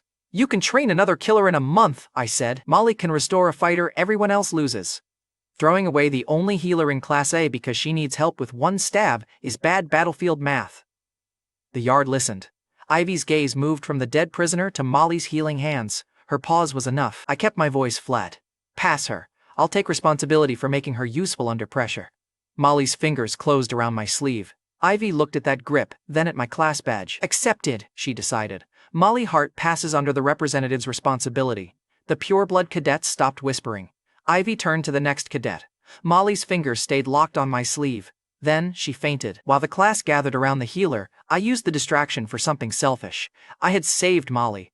I also knew an Arlen power was buried beneath Oregon Stockade. I had written this problem, so I took every advantage it offered. Nightfall spread around my boots. I slipped behind the prison sheds while Ivy ordered water for Molly. 2 guards blocked the lower cell corridor. Darkness erased my outline long enough to pass between their lanterns. The last cell stood empty. Its floor held a rusted iron ring exactly where my outline remembered it. I pulled. The stone dropped away beneath me. Cold air tore upward from a shaft too deep to see. I threw a loose shackle into the darkness and jumped after it. The pressure changed halfway down, my ears popped, and the shaft dragged harder. The shackle struck black water below. I used object shift. The shackle flew upward through the place I had occupied. I appeared just above the water and hit it hard enough to lose breath instead of bones. Excellent physics. Terrible landing. Toxic green slimes crawled across the flooded tunnel. One touched my sleeve and burned through the cloth. I used the pride eye to find the dark cores moving inside them. Nightfang pierced the first core. The slime collapsed into harmless water. I cut 2 more, then reached with my mind for the power I had come to steal. Nothing moved. Right. Future power. Current idiot. I crossed the tunnel the hard way. Black water reached my chest, then my throat. A voice moved through the stone ahead. Turn back! Great evil waits beyond the chains! The warning was absent from my novel. The route had changed, and whatever waited ahead was awake. I kept moving. The tunnel opened into a buried chamber. A skeleton hung from chains around a black, decayed heart. The skull lifted when I entered. Gray light burned inside its eye sockets. Arlen blood, the skeleton rasped. My hand went to Nightfang. The skeleton pulled once against the chains. They held. Null found another vessel. That word stopped me. I had never written Null. The corpse knew it before Rowan did. Who are you? I asked. The skeleton laughed without breath. A traitor from your bloodline. One who believed distortion could be commanded. The decayed heart beat once. The chamber shook. No Ben's order, the remnant warned. Keep feeding it, and one day it will decide you are the disorder. The gray fire dimmed. I asked what House Arlen had done with the power. The skeleton's jaw opened, but the answer never came. Its bones cracked into dust inside the chains. The heart remained. The Arlen remnant died before giving me the answer. I touched the heart. A violent pull ripped through my arm. The dead organ collapsed into black light and entered my chest. Something invisible seized Nightfang from my other hand. The dagger floated. The answer page opened beneath it. Force pull. The new ability let my will drag or push physical objects without touching them. Weight and distance raised the mana cost. I looked at a loose chain across the room. It snapped into my palm. I pointed at a stone near the wall. The stone shot forward and cracked against the opposite side. Useful and expensive. The chamber began collapsing around me. I pulled the loose shackle from the water, threw it toward the shaft, and used object shift to climb in brutal jumps. Before Ivy counted heads, I slipped back through the empty cell. A guard caught me leaving the lower corridor. He stared at my soaked clothes. I told him, I was sightseeing. The guard looked toward the prisoner cages. I added, the reviews were mixed. He sent me back to Class A instead of asking a second question. Molly was awake when I returned. She sat beside Vivian with both hands wrapped around a cup. Molly saw the water dripping from my coat. Where were you? She asked, looking around. You disappeared after I fainted, crouched beside her. You were safe. Molly looked at Nightfang, then at the dried blood on her fingers. Her voice stayed small. You kept me here, I answered. Then stay useful. It was the rude version. She understood it better than comfort. Molly nodded. If you ever need healing, she promised, I'll come. The healer had entered Oregon afraid to stand beside me. She left owing me her future work. 1 week later, behind Blackridge's dining hall, I practiced force pull while midterm rumors spread across campus. Blackridge instructors kept mentioning human formations, live targets, and return gates. Nobody used the word invasion yet. The implication was obvious. Molly had accepted my lunch invitation that morning. She never arrived. I started toward the dining hall, then saw Raina and Dahlia training near the main path. During the week I had avoided them. The Crow heiress and the Wrath heiress had become friendly through top air practice. Both carried Seven Sins blood strong enough to notice things ordinary cadets missed. After the Arlen remnant recognized me, testing their blood senses felt reckless, so I took the path behind the dining hall. I chose survival over an awkward bloodline test. Then Molly screamed. I found her against the back wall with 3 students surrounding her. 2 half-demon students had her pinned. One held her lunch money. The other had twisted her wrist behind her back. A third boy stood apart. He looked pure-blooded, calm and clean while the others did the dirty work. A black spider mark sat near his collar. The boy watched me arrive without surprise. The student holding Molly shoved her toward the wall. "Class representative," he mocked. "Come collect your pet healer." Killer's aura hit him first. His knees buckled. Then force pull closed around his throat and lifted him off the ground. He grabbed at empty air. The student holding the money dropped it. The other released Molly. I walked closer while their friend kicked uselessly above the stones. 3 people cornered 1 healer for lunch money, I told them. You should be embarrassed before I help. The second student reached for mana. I pulled him face first into the wall. The impact stopped the spell. The calm boy with the spider mark stayed where he was. He studied force pull, then my eyes. His face stayed calm and calculating. That reaction bothered me more than the attack. I lowered the choking bully until his shoes touched stone. "Return everything you took from Molly," I ordered. "Then disappear before I test how far this power throws people." They emptied their pockets. Coins hit the ground around Molly's shoes. The bullies fled. The spider-marked boy left last. He looked over his shoulder once. I had seen that calm posture in my novel around one hidden human collaborator. I needed proof. That afternoon, Rowan Bell taught invisibility in the magic hall. The lab eccentric explained one rule: bend light, dampen sound, and keep your mana from announcing the trick. Sam tried first. His shoulders blurred while the rest of him remained visible. Vivian managed to hide one arm and half her hair. The self-appointed queen stared at the floating hair like the spell had insulted her bloodline. Then I stepped into the circle.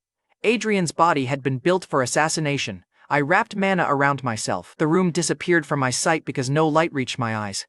At the same moment, every cadet lost sight of me. Rowan's head snapped toward the empty circle. He threw a chalk pellet through the space. I caught it. The class heard nothing. I released the technique. The room returned around me. Rowan crossed the floor and checked the mana residue at my feet.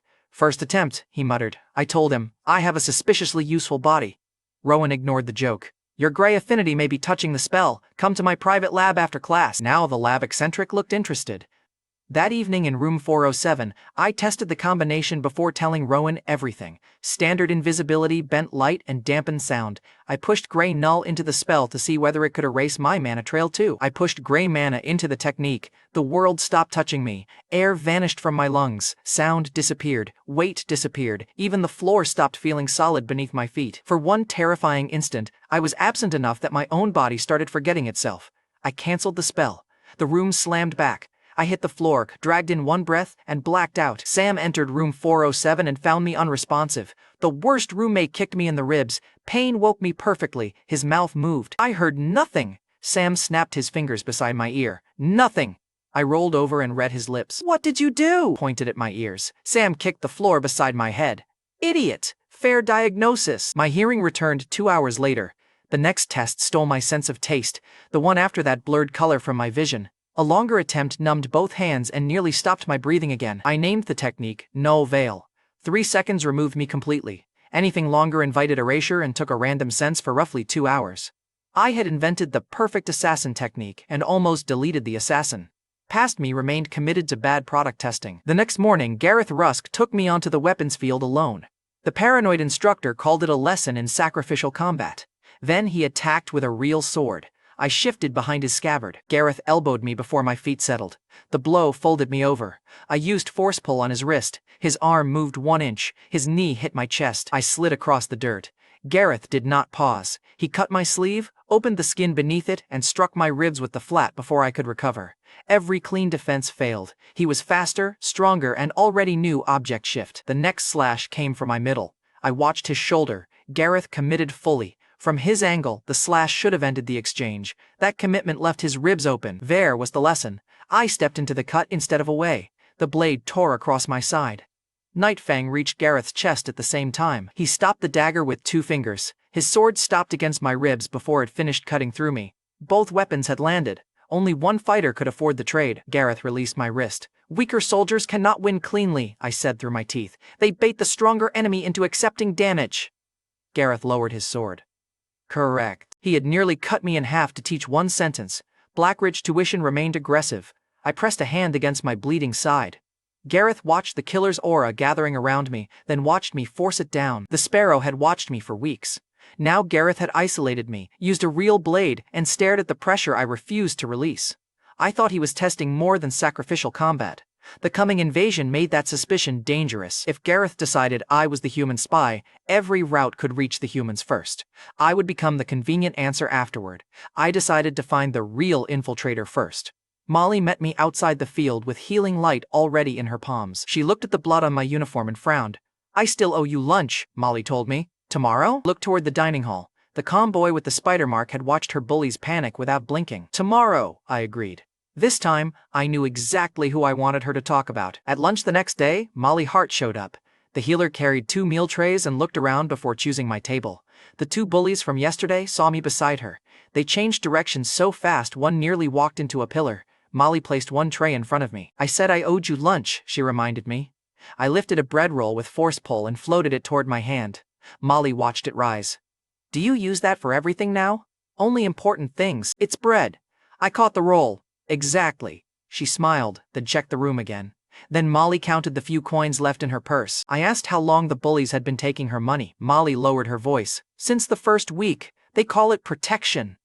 I looked toward the students hiding behind the pillar. Yesterday had taught them that stealing from Molly came with a choking fee. Molly pointed to a calm boy sitting with them.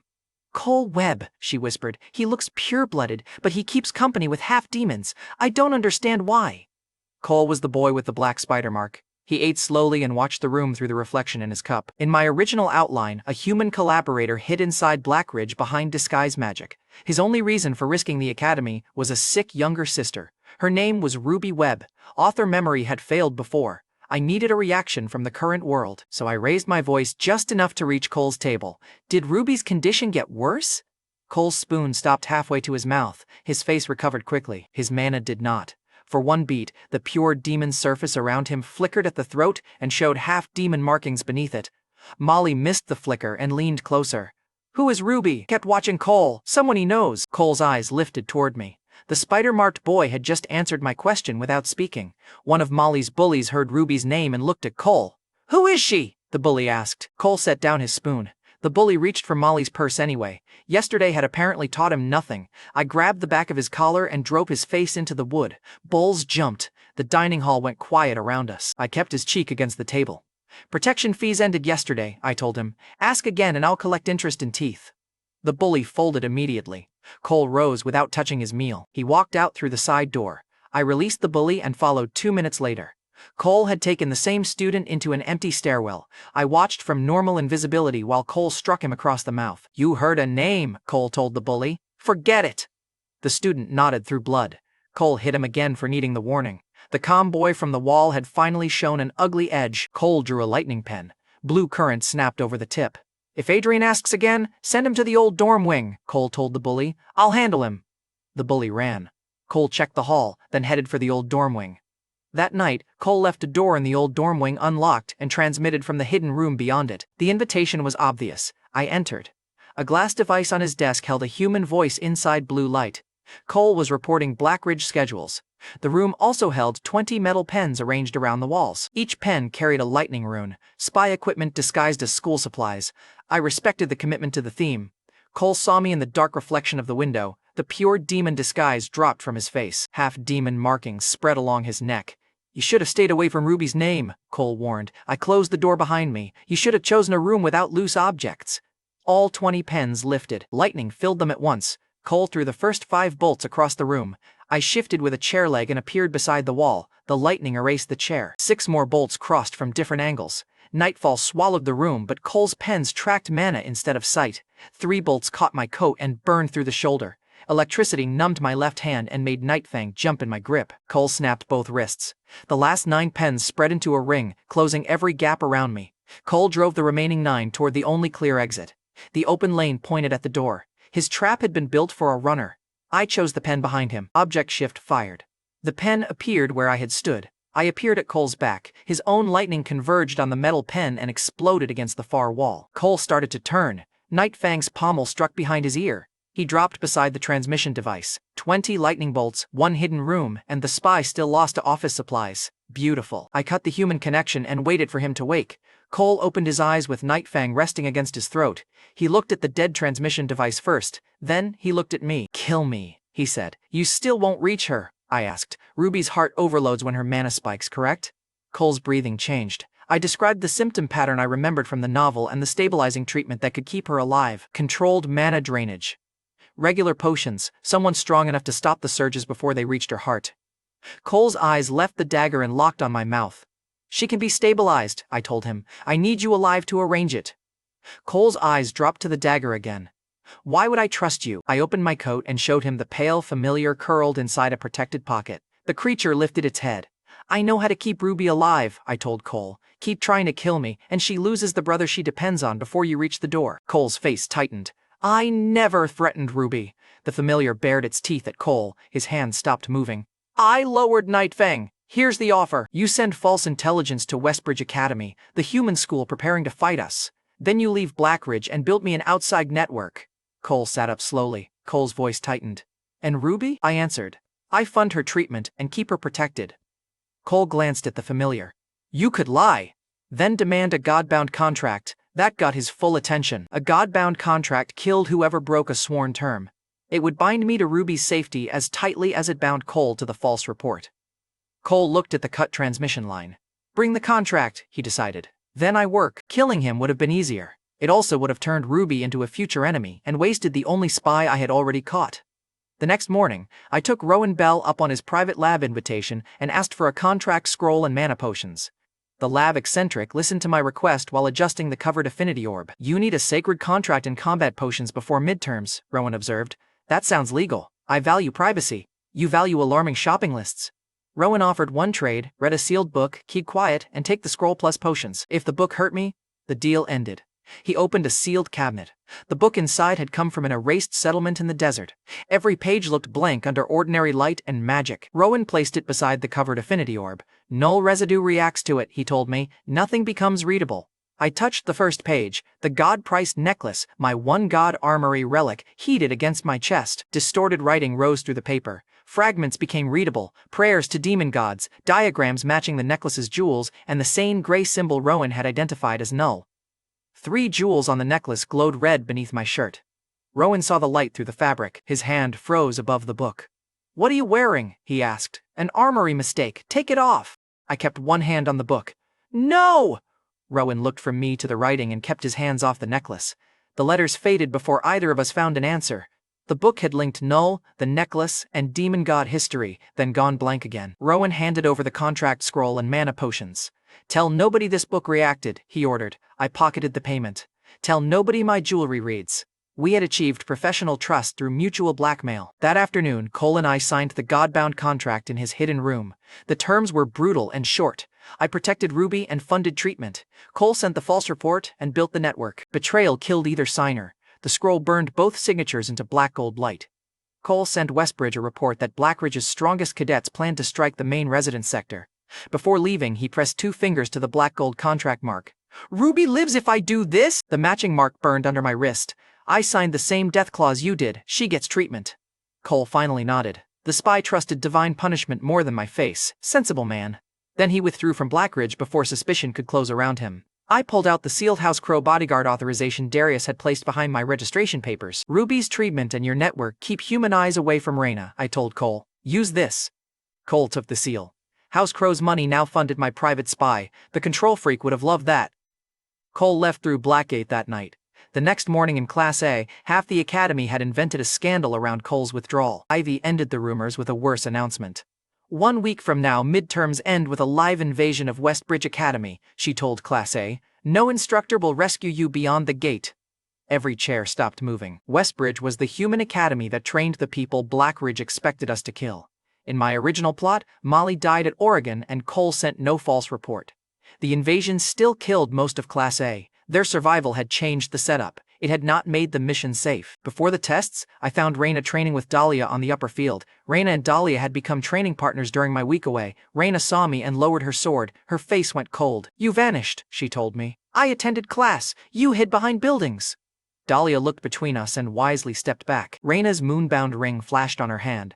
I held out one of Rowan's mana potions, a peace offering. Raina held up the bottle. "You avoided me for a week and brought one potion?" I considered flowers. Her eyes narrowed. "You would have chosen poisonous ones. In my defense, they would match your personality." Her sword moved. I gave her the potion before the conversation became a medical event. I gave her the excuse closest to the truth. Half-demon students targeted Molly and me. I kept my distance because I didn't want you dragged into another public fight. The point of Raina's sword dropped an inch. "You don't decide when I am involved," she told me. Then she sheathed her sword. That was as close as Raina came to forgiveness. Bodyguard duty remained a two-way hostage situation. She accepted the potion. Then Raina pointed at the practice dagger in my hand. "You came to learn edge coat." I had watched Mana cling to her sword during training. The technique could make an ordinary blade cut reinforced magic. Raina raised her weapon. Mana filled the steel from hilt to tip until the edge turned white. She struck once. My practice dagger shattered in my hand. I stared at the pieces. Raina looked satisfied. "Feel the weapon. Fill it without forcing more mana than the metal can hold." Clear lesson. Expensive demonstration. I reached for another dagger. I had written Dahlia with an eye for mana patterns. Now her gaze followed the current around my fingers. The Arlen remnant had linked blood and Null. Letting the future Demon Lord candidate study either one was reckless. I ended the spar before my mana exposed more. 2 days later, midterms began with human studies. I had spent the previous night cramming military customs instead of sleeping. One written question asked what humans were. The answer Blackridge wanted was simple: enemies. I wrote it from the demon perspective and scored better than expected. Adrian's focus traits carried what my memory dropped. Then Gareth turned weapons testing into personal violence. Every cadet had to duel him. When my turn came, I asked the paranoid instructor to demonstrate edge coat. Gareth filled his practice sword with a thin layer of mana. The edge cut through a reinforced target without slowing. I copied the mana pattern onto Nightfang. The dagger accepted it on the first attempt. A white line ran along the dark blade and cut a groove through Gareth's reinforced guard. The class stopped laughing. Gareth's eyes narrowed. I shifted to his drop scabbard, attacked from behind, and forced him to block twice. The second strike shaved a strip from his sleeve. He started raising real pressure. I surrendered. Several classmates laughed. I kept my ribs intact for the live invasion. Winning the useful part and skipping the hospital was called strategy. Sam cornered me after the duel. "How did you get strong so quickly?" he demanded. I told him. "I train instead of blaming my bloodline for every bad decision." Sam's jaw tightened. "House Rourke was stronger than your mixed blood trash will ever be." I answered before thinking. "Then where are they?" The corridor went still. Vivian struck my shoulder hard enough to turn me around. "Humans exterminated House Rourke," she told me. "Sam is the sole survivor and the acting head." Sam walked away without another word. I had reduced House Rourke to one paragraph in Sam's backstory. He had watched those people die. I stopped treating his dead family like easy ammunition. The remaining stealth and magic tests were simple for Adrian's body. Vivian finished behind me and asked whether she had passed. I checked her score. "Probably, unless the written section destroys you." She hit my arm 3 times. "That was encouragement," I protested. "That was your punishment, personal servant." Molly laughed before hiding it. Our team sounded less like an emergency arrangement now. After the final test, Blackridge summoned every class representative to choose where their classmates would invade. Cole's false report was supposed to be pulling human defenses out of position. Now I had to choose the one battlefield where that lie could keep 20 other cadets alive. After the written tests, Blake Marrow sent word to every class representative. We met in a Blackridge hall to choose invasion regions. Blake, the fight addict, had arrived first. He sat backward in his chair and looked delighted when I entered with the Class A badge. "You command people now?" Blake asked. "Against their better judgment," I told him. Blake grinned. "Good. Bring them to my battlefield. I prefer classmates with survivable hobbies," I said. His grin widened. The man heard rejection as foreplay for violence. Representatives from the other classes filled the long table. The Class D representative looked at my half-demon eyes, then at the empty seat beside him. "That chair is for a real representative," he announced. I showed him the class badge. He laughed. Class A put a mixed-blood servant in command. Several monitors watched without joining him. They wanted to see whether the low-status cadet belonged at the table. The Class D representative reached across and grabbed my collar. His hand hardened into gray stone around the fabric. "You can stand behind the nobles," he ordered. He had insulted my blood, dismissed my badge, and put a hand on me in front of every class leader. I filled Nightfang with edge coat. The dark blade turned white along one side. Then I drew it across his hardened palm. Stone skin split. The representative released me with a shout. I kept the coated edge against the gap between his fingers. His other hand stopped halfway toward my face. The room went quiet around the blade. Blake leaned over the table, smiling like someone had brought dessert. Headmaster Lucy Voss entered before the representative made his next bad decision. The tattooed headmaster looked at his bleeding hand, my straight collar, and the dagger between us. "Sit down," Lucy ordered. I sat. The Class D representative wrapped his hand and chose a chair farther away. Lucy had ended the damage. I had already changed the seating chart. She placed a map of Westbridge territory on the table. The Live invasion offered several targets. One class would attack supply routes, another would strike a fortified city sector. Lucy offered Class A, the city capture mission. It carried the most prestige and the highest casualty estimate. I refused. The Class D representative laughed again from the safe end of the table. I pointed at Westbridge's first-year training group instead. That target is smaller, I told Lucy. Class A specializes in assassination and ambush. We isolate the instructor, hit tired students, and leave before reinforcements. A representative across from me called it the easy assignment. That was exactly why I wanted it. My original outline placed a hidden elixir near that training route. It also placed a future hero-side ally there, and the strongest human first year I had written. Cole's false report should pull Westbridge's main defenders toward the residence sector. The report could still fail. The world had already changed, so I would verify everything through Gareth Sparrow before committing. Lucy studied my choice. "You reject glory for a target your class can actually kill," she observed. "I reject carrying corpses for somebody else's applause." Raina waited near the hall doors with several top cadets, her ringed hand tightened around her sword. Blake stopped smiling for one beat, then looked at me with renewed interest. The half-demon he had tested at the armory now spoke for 20 other cadets. Lucy approved the training group assignment. The Class D representative stopped laughing. Lucy told me much later what she decided in that room. I could become a weapon with the lethal talent once associated with House Arlen. I could also become an enemy as dangerous as the Six Houses. Both comparisons belonged to my body, though she did not know it. On mission morning, Lucy opened Blackridge's dimensional gate to Westbridge territory. The entire academy gathered on the deployment field. Lucy stood above us and gave one blunt order. "Cross the gate, complete your target, return with whoever obeys you."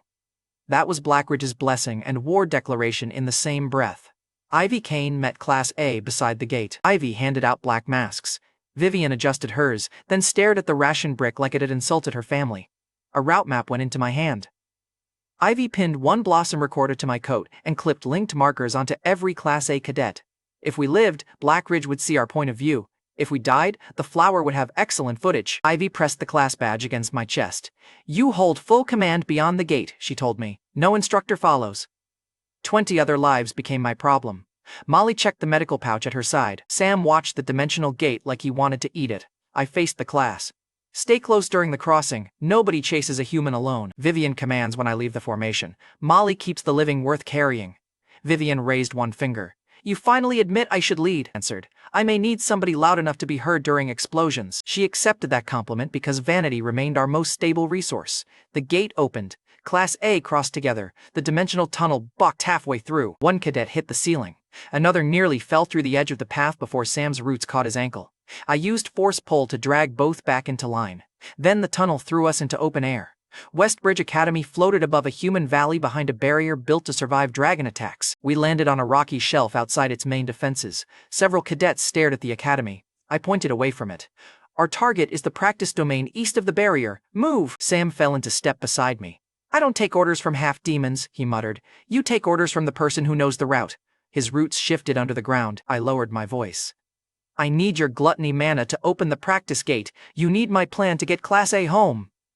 Sam looked at the classmates he had caught during the crossing. "One mission," he decided. "Try not to enjoy the teamwork." "I already hate it." Temporary cooperation achieved. Room 407 remained emotionally consistent. Minutes later, we reached the human training domain. A silver gate floated above a stone platform. One cadet touched it. Lightning threw him backward. Molly caught his head before it struck stone and closed the burn across his hand. I had written the lock to accept authorized human mana, or a dense 7 sins signature during demon intrusion drills. Sam's gluttony blood qualified. I pointed at the lock. Sam pressed one palm against it. Dark roots spread through the silver lines. The gate opened. Class A looked from Sam to me. The nearest cadets closed ranks behind me without another question. Inside, I ignored the central path and found a loose rune behind the first training wall. I had written the hidden switch for a later hero scene. The current stone matched my memory. I pressed it. A narrow route opened beneath the floor. The class followed me into a secret cache passage. At the end waited one chest. I opened it. Inside sat an endless water bottle and a heavy sandbag. No elixir. The cadets groaned. A cadet behind me said, "We crossed dimensions for camping supplies?" I lifted the bottle and poured water into the empty stone basin. The stream kept coming. 21 people can be trapped here overnight, I told them. This keeps us alive. The sand marks hidden movement and fills gaps in cover.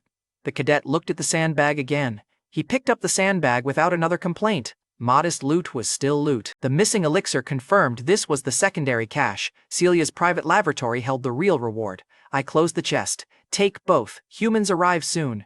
We returned to the domain entrance before the first-year group appeared. I sent Gareth's sparrow into the sky with Sam scouting below it. The clasp on the bird's leg still carried Gareth's sightlink. I fed mana into it, and the ridge below snapped into view through the sparrow's eyes. Gareth wanted surveillance. I wanted a flying camera. We both got something. I split the class into ambush positions inside the domain. Vivian took command while I hunted the instructor. Molly stayed between the retreat path and the wounded. Sam would return after identifying the human formation. I gave everyone one ration block. Vivian smelled hers and looked offended. "You expect me to eat this?" I bit into mine. It tasted like compressed regret. "Yes." The self-appointed queen watched me chew, then took one furious bite. The class saw me eat the same trash I handed them. Complaints dropped. Through the sparrow, the ridge below sharpened into view. Professor Celia Drake, the Westbridge mage teaching the human group, approached first. She carried enough mana for 5 full circles.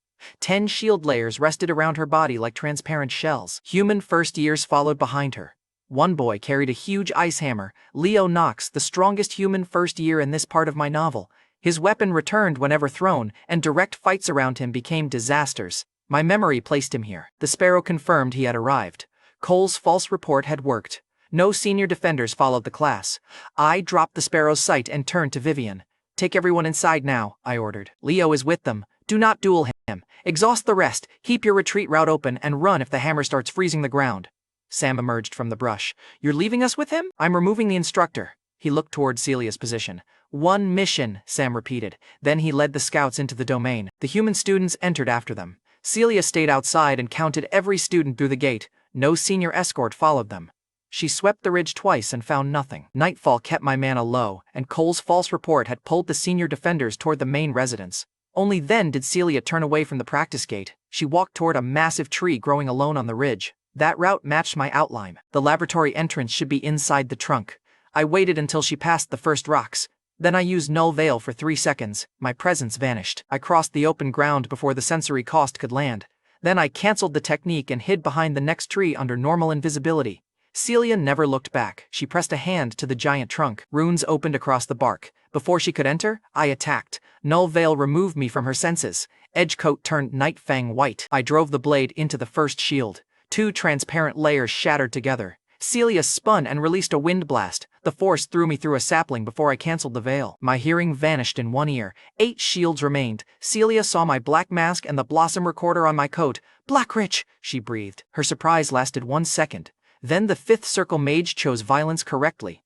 A tornado formed around the ridge. Trees ripped from the ground. I threw a broken branch across the wind and used object shift. The branch exploded where I had stood. I appeared above Celia and cut through the 3rd shield. She raised both hands. 4 wind blades crossed under me. Force pull dragged Nightfang sideways after I released it. The dagger curved around the 1st blade, struck Celia's barrier, and broke the 4th layer. I shifted to the dagger before it fell. Celia caught my wrist with compressed wind and slammed me into the ground. The 5th shield pulsed against my chest. She looked down at me. "The report said your elites would attack the residence sector." I smiled behind the mask. "It did." Her face changed. Cole's lie had reached the right person. Celia tried to crush me under the wind. Nightfall burst across the ridge. Darkness killed her sight. I used force pull on every loose stone around us. They struck the barrier from 6 directions. The 5th and 6th shields broke. Celia expanded the tornado blindly. The storm tore the hill apart. A trunk hit my ribs. Another wind blade opened my thigh. My mana dropped hard enough for Nightfall to flicker. A hairpin tore from Celia's hair, snapped against a stone, and skittered beside me. Celia's 7th shield shattered under the falling stones. She replaced her sight with a wide mana pulse. That found me. A wall of air drove me across the clearing. I shifted with Celia's broken hairpin before my spine hit stone. The hairpin landed in the dirt. I appeared inside her guard. Nightfang broke the 8th shield. Celia struck my chest with her palm. Wind launched me backward. I pulled myself toward the dagger instead of fighting the force. The sudden return carried Edgecoat through the 9th layer. One shield remained. Celia stopped trying to control the forest. She compressed every remaining current around her body. The final barrier became dense enough to bend Nightfang's edge. My right arm shook. Blood ran down my leg. Null Veil had already taken half my hearing. A fair fight ended there. My plan depended on cheating the angle. I threw Nightfang past her shoulder. Celia tracked the dagger and hardened the last shield toward it. I used object shift with the weapon. Nightfang flashed back to where I had stood. I appeared past Celia's shoulder, inside the side of the barrier she had thinned. Force pull ripped the dagger back into my hand. Edgecoat still burned along the blade. I cut the final layer from inside. Celia's eyes widened. I finished the strike across her neck, her head separated cleanly. The tornado died. Uprooted trees crashed around the clearing. Professor Celia Drake had entered with 10 shields, 5th circle magic, and false confidence in her intelligence report. She left me 1 open tree and almost no mana. The blossom recorder pulsed against my coat and stored the kill. I took 1 breath and went to the laboratory. After Celia fell, the giant tree opened around her mana signature. I entered the chamber beneath it, expecting the elixir from my outline. The first room held demon corpses. Bodies hung inside glass tanks. Cut horns and marked bones covered the tables. A pale, artificial creature floated in the central vat. I had written the route and the elixir. I had never written Celia's experiments. Oregon had shown demons brutalizing humans. Celia's clean tanks proved humans had answered in kind. The pale familiar inside my coat woke violently. It tore free before I could stop it and launched into the vat. The creature wrapped around the artificial body and began feeding. The god-priced necklace flashed red. The artificial body collapsed into gray liquid. My familiar grew longer inside the glass. Pale skin darkened into black scales. The worm-like body became a small serpent with bright eyes and narrow fangs.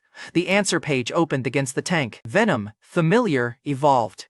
1 more line appeared. A successful bite would keep consuming the target's mana and tissue after separation. Useful. Also impossible to explain to Darius when his missing heartworm returned as a snake. The venom familiar coiled around my wrist. The necklace's red light faded without explaining why the two had reacted. The elixir waited in the rear chamber. A black vial rested inside a cold metal frame. I broke the seal and drank it. Mana hit my body like a flood. My pathways expanded. Nightfall thickened around my feet and stopped flickering. The answer page counted the new total above 2,000. I finally had the mana I had chosen this battlefield to steal. Then, Gareth Sparrow screamed through the link. I opened its sight. The elixir finally pushed me past 2,000 mana. That should have been the good news. The Sparrow showed me Leo Knox inside the domain, and he had Sam on the ground. The Sparrow showed Sam Rourke on the Westbridge domain floor, with Leo Knox raising an ice hammer over his head. I was still inside Celia's laboratory, bruised, half-deaf, and full of stolen elixir mana. The power had arrived. The timing was criminal. I turned toward the exit. Then the god-priced necklace burned against my chest. Black ink spread across the answer page as it snapped open by itself. The necklace found a past tied to Sam's pain. The laboratory vanished.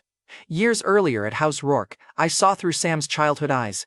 Sam was small enough to hide beneath the banquet table. Outside, human soldiers hammered at the estate barrier, while his family armed themselves. A half-demon maid opened the inner gate. She knew the guard pattern and where the children slept. Then she pointed the soldiers toward both. The barrier fell from the inside. Human steel crossed the courtyard. House Rourke's adults fought around the doors. Sam's father disappeared beneath the rush.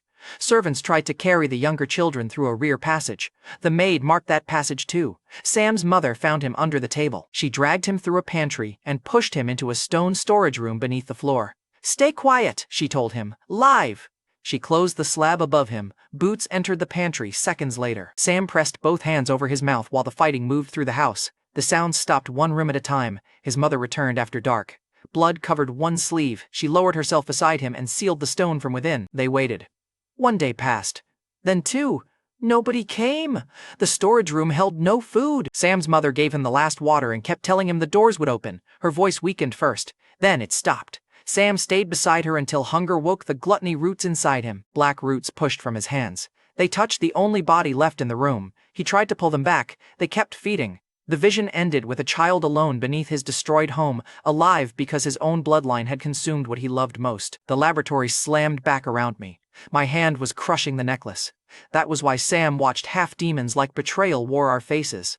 My killing intent woke the same hunger. I had called his family garbage before I knew any of it, and I deserved that one. The sparrow link flashed again. The Blossom recorder later showed the minutes I had missed. While the vision held me inside Celia's laboratory, Sam and Vivian kept Class A alive in the Westbridge training domain. Vivian's buffs hardened Sam's roots and pushed the injured cadets back onto their feet. Sam tore through the human formation while she kept shouting orders over the explosions. The humans lost ground. Sam's roots ripped weapons from their hands and drove them toward the outer ring. Vivian kept changing the pressure. One buff hardened the roots. Another pushed speed into the cadets carrying wounded classmates. A human swordsman tried to break the retreat lane. Vivian's charm caught his focus for half a breath, and Sam's roots folded him into the wall. Several Westbridge cadets burned return scrolls and vanished. Class A had almost won the arena I gave them. Then Leo arrived. The returning hammer prodigy landed between Sam and the retreating humans. Frost spread from his boots before anyone finished turning. Sam sent roots through the floor. Leo froze them solid and shattered the whole line with one swing. Vivian stacked a barrier around the wounded. The hammer punched through it, crossed the next shield and struck the cadets behind both. 4 linked Class A markers went dark. A surviving cadet threw a spear.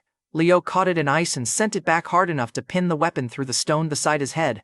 The class stopped attacking in groups and started dragging each other away. Leo broke every root and shield between him and the retreat lane. Vivian pulled the surviving cadets toward the exit tunnel. Sam stayed behind. Vivian grabbed his coat. "Move, Sam!" Sam's roots shoved her backward toward the class. "Take them out," he ordered. "I'll keep the hammer busy." Vivian's grip fell from his coat. For one beat, she had no order left. Sam turned away before she could argue. He attacked Leo alone. A root caught the hammer's handle during its return. Sam used that one stolen second to cut Leo across the cheek. Leo touched the blood, looked at Sam, and stopped smiling. The hammer struck Sam's ribs. Bone broke under the impact. Ice trapped one leg. Leo's next swing destroyed it below the knee. Sam stayed upright on his roots and dragged at Leo's hammer arm with everything he had left. Leo tore one of his arms away with the return swing. Sam still kept himself between Leo and the retreating class. By the time I reached the domain entrance, Leo had raised the hammer over Sam's head. I used Null Veil. My body disappeared from Leo's senses for 3 seconds. Color drained from my sight as Null collected its fee. I crossed the broken arena and caught Sam by the back of his coat. Then I used Object Shift with a fallen sword near the tunnel wall. The hammer hit empty stone. Sam and I appeared beside the sword. He sagged against me. Most of his ribs were broken. One leg and one arm were gone. His roots held the rest together through pure spite. Sam looked at my face. "You came back. I wasn't leaving you under his hammer." Then Leo's weapon returned through the dust. I shoved Sam behind a root wall and drew Nightfang. Leo caught the hammer without looking. His cheek was still bleeding from Sam's cut. Leo looked past me toward the path to Celia's laboratory. "Where is Professor Celia?" I answered. "She had 10 shields. Tell Westbridge to issue 11. Leo threw the hammer. I shifted with it. The weapon appeared where I had stood. I appeared behind Leo with Nightfang coated in mana. My strike should have reached his neck. Then the hammer's return enchantment pulled it back toward Leo before my blade landed. It came through my new angle from behind. I twisted. The hammer crushed my right forearm. Leo's enchantment corrected the hammer toward his hand through any path. My shift had moved me directly into that return line. I had taken his weapon for half a second and volunteered my arm for the delivery. Bone broke in 2 places. Nightfang fell from fingers I could no longer feel. Leo caught the weapon and drove an ice-covered elbow into my stomach. My earlier wounds opened. I hit the ground hard enough to lose the sparrow link. There it was. Object Shift could steal the hammer's position. It could not erase the order calling the weapon home. Leo had built his whole style around punishing the place his hammer left behind. His strongest trick existed to punish mine. I pulled Nightfang toward my left hand with force pull. Leo froze the dagger in midair. I yanked a broken shield from the floor instead and sent it at his knees. He broke it with the hammer, exactly where I needed his attention. Object Shift carried me to a shard behind him. I caught Nightfang as force pull broke it free of the ice. My left-handed strike cut his coat. Leo drove his shoulder backward and crushed me against a broken pillar. The hammer left his hand again before I could breathe. I spread Nightfall. He answered with an ice storm. Cold ripped through the darkness and exposed every moving shadow. The storm froze every loose object into the floor. Object Shift needed a discrete object, so I could not use those anchors. I forced mana through one cracked stone before the ice sealed it, shifted, and attacked from his blind side. Nightfang cut one layer of ice from his shoulder. Leo turned with the hit. The hammer caught my ribs on its return and launched me across the arena. I landed beside Sam. My right arm bent wrong. Blood filled my mouth. Nightfall thinned around my feet. Leo walked toward us through the remaining dark. Sam tried to raise his roots. They shook and fell. Leo drew the hammer back. I activated Null Veil again. Nothing happened. My body had no safe 3 seconds left. The hammer started down. Physical time stopped. Ice hung in the air. Leo's coat froze mid-swing. My blood remained suspended above the floor. A black reflection opened beneath me. I fell through it and landed inside a silent Null mirror. Original Adrian stood across from me. He was the soul bound to the answer page, the owner of this body, and my creditor every time survival became expensive. His face matched mine without the exhaustion. I asked the first question, "What is Null?" Original Adrian glanced at the motionless hammer above the mirror. "The full answer still costs more than you possess," he told me. "You have time for a smaller choice." The reflection showed Sam's ruined body beside mine. Beyond him, 4 Class A markers were dark. Original Adrian raised one hand. "I can lend you 20% of my power for 1 hour," he said. "The surge ends then. The body keeps the 20% imprint." I asked, "What do you take? Whatever Miles Wynn values most." The answer page appeared between us. The page showed only the price, without an amount or object I could measure.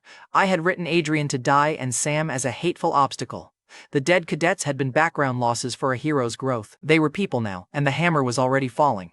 "Take it," I told Original Adrian. His eyes narrowed. "You may not recognize the loss when it happens." I said, "Take it." The answer page burned black. Original Adrian placed his palm against mine. The mirror shattered. Time resumed with Leo's hammer inches from my skull. Mana tore through every pathway in Adrian's body. The answer page flashed one number, 4,300. My right arm stayed broken. My stomach still bled. The hour started anyway. I shifted with a shard behind Leo. The hammer destroyed the floor. Leo turned. I met his return swing with Nightfall wrapped around my left arm. The impact drove me backward, but it did not put me down. I used force pull on the hammer's handle while Leo still held it. The weapon moved 2 inches. That tiny mistake opened his ribs. Night Fang cut across the ice armor there. The blade failed to reach flesh, but the coat cracked from his hip to his chest. Leo answered with a knee to my stomach. I stayed close, trapped his wrist under my broken arm, and made him tear free instead of swinging cleanly. Leo adjusted his footing because I finally looked dangerous to him. His eyes moved over my broken arm and the power rolling off my body. "You were dying," Leo observed. "I'm having a complicated afternoon." He released the ice storm at full strength. The arena turned white. I forced Nightfall outward and carved a dark lane through the storm. Force pull stripped frozen debris from my path. The pride eye tracked Leo's shoulders through the blizzard while blood ran from my nose. I reached him. Night Fang cut his coat and opened the shoulder beneath it. Leo's hammer clipped my side on the return. I stayed close enough to stop the next full swing. Borrowed power had narrowed the gap.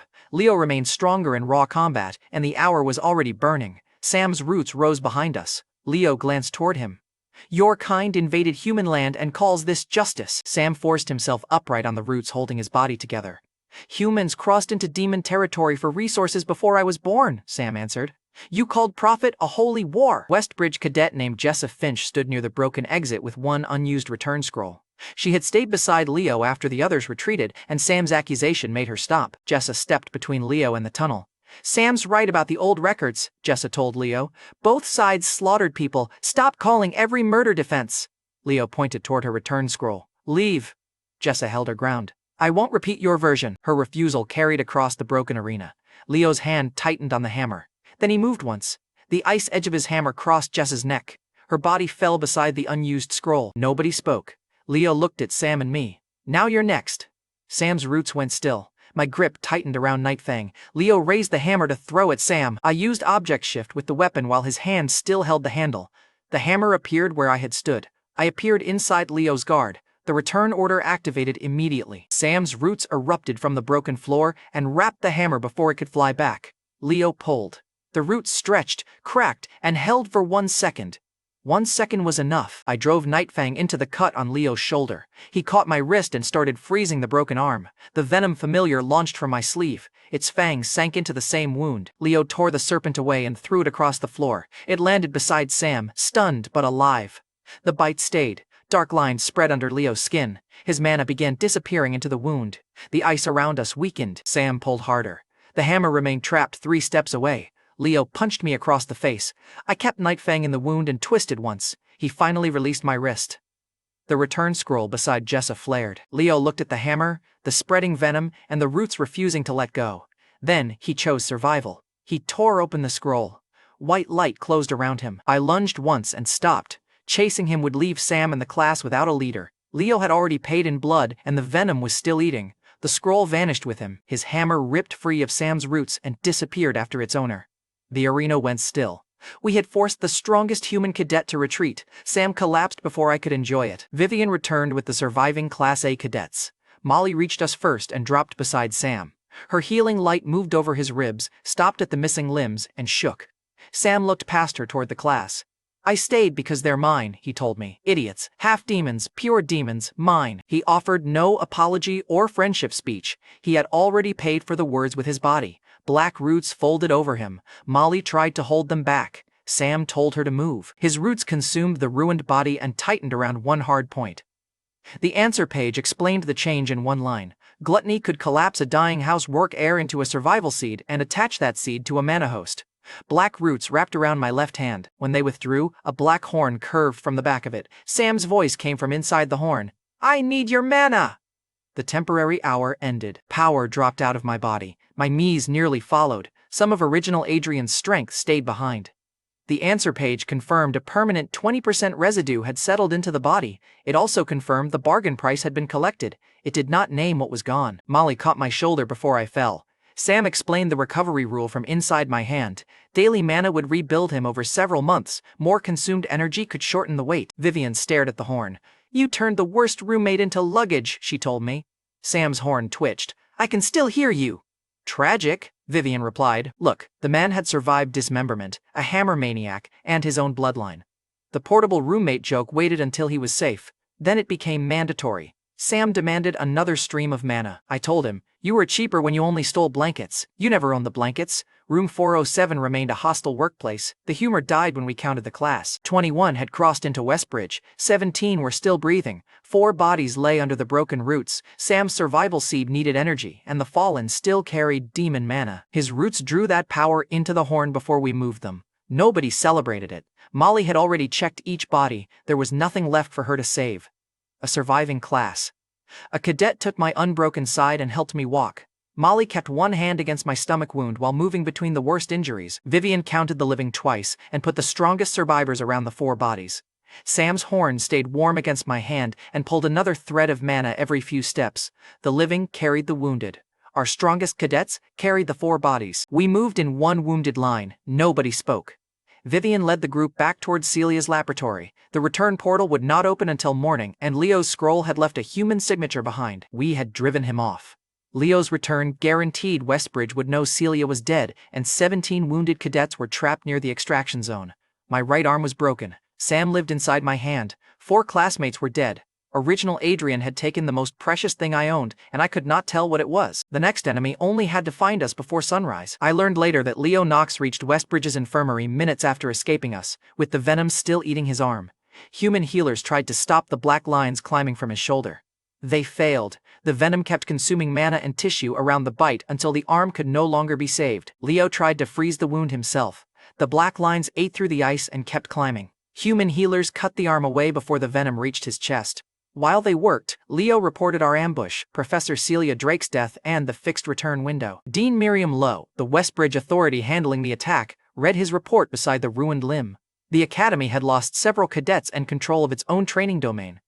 Miriam traced the residual return scroll signature toward our projected extraction zone. The trail was weak, but our portal could open in only one place and at one time. She sent the Westbridge Student Council pursuit leader to direct the hunt. He returned with Sienna Cross, the council archer who could hit a target from roughly 5 kilometers. The order was simple: reach the projected portal before dawn and erase everyone waiting there. We knew none of that yet. That same night, back inside Celia's laboratory, 17 survivors slept between the empty tanks while Molly Hart and I stayed awake. The 4 dead lay beneath dark uniforms near the rear wall. My right arm was splinted against my chest. The stomach wound Leo opened kept soaking through Molly's bandages. Sam's horn pulled mana from my left hand in slow, hungry pulses. Molly sat beside me with both palms glowing over the wound. She had spent the first hour moving from cadet to cadet, closing wounds and keeping failing bodies alive. Her healing slowed my bleeding. It could not rebuild everything Leo had broken. Her eyes moved toward the covered bodies. I should have reached them sooner, Molly whispered. You were moving between 17 people, Molly answered. 4 still died. Her hands shook. The light around them flickered. Then she faced me. I thought I was going to lose you too. Her healing light dimmed between us. Molly looked at the 4 covered uniforms. Then tell me how I save everyone next time. You don't, I told her. More people will die. Use the guilt. Train until the next person lives because you were there. Touched the edge of her glowing hand with my good fingers. Molly's light steadied. She nodded once and kept healing. Sam lowered his voice from the horn. She saved the rest of us. Molly glanced at my hand. Sam added, do not make me repeat that when I have a face again. The healer almost smiled. Molly kept healing until dawn. Nobody else died. That was the only victory the night offered. We took that one. The next morning, the surviving Class A cadets moved from the laboratory to Westbridge's projected extraction clearing. The portal would open once and stay stable for less than a minute. We had to cross open ground before human reinforcements reached it. Vivian spread the class across the tree line. Molly kept the worst injuries near the center. I placed one surviving cadet close to the future gate with a plain sword in his hand. Carry that through first, I told him. Do not drop it. He studied the weapon, then my broken arm. You plan to use it as an anchor. Good, you're learning why I keep people alive. The first arrow arrived before the portal. Birds exploded from the western trees. A thin whistle reached us after the treetops had already bent. Sam's horn heated against my hand. Down, he warned. I threw myself sideways and dragged Molly with force pull. Vivian kicked two injured cadets behind a stone shelf. Sam's roots flattened another group against the ground. A white line crossed the clearing. The forest behind us disappeared. Trees, stone, and frozen dirt erupted in one long trench. The blast reached the laboratory ridge and cracked the outer wall. Everyone hit the ground. The shock wave rolled back across us and stripped leaves from every tree still standing. 3 cadets lost their cover and had to crawl into the trench the arrow created. The shot had come from too far away for normal sight. I learned the archer's name later. Raina Crowe was the Westbridge Student Council sniper sent to erase our extraction point. Look, 5 kilometers is not archery, that is a personal grudge with excellent upper body strength. Sam's gluttony senses followed the mana drain after the shot. West Ridge, he told me from the horn, farther than the Academy towers. I pushed the pride eye toward that direction. The world slowed. My left eye found a tiny figure across miles of forest. The strain cut behind the eye at once.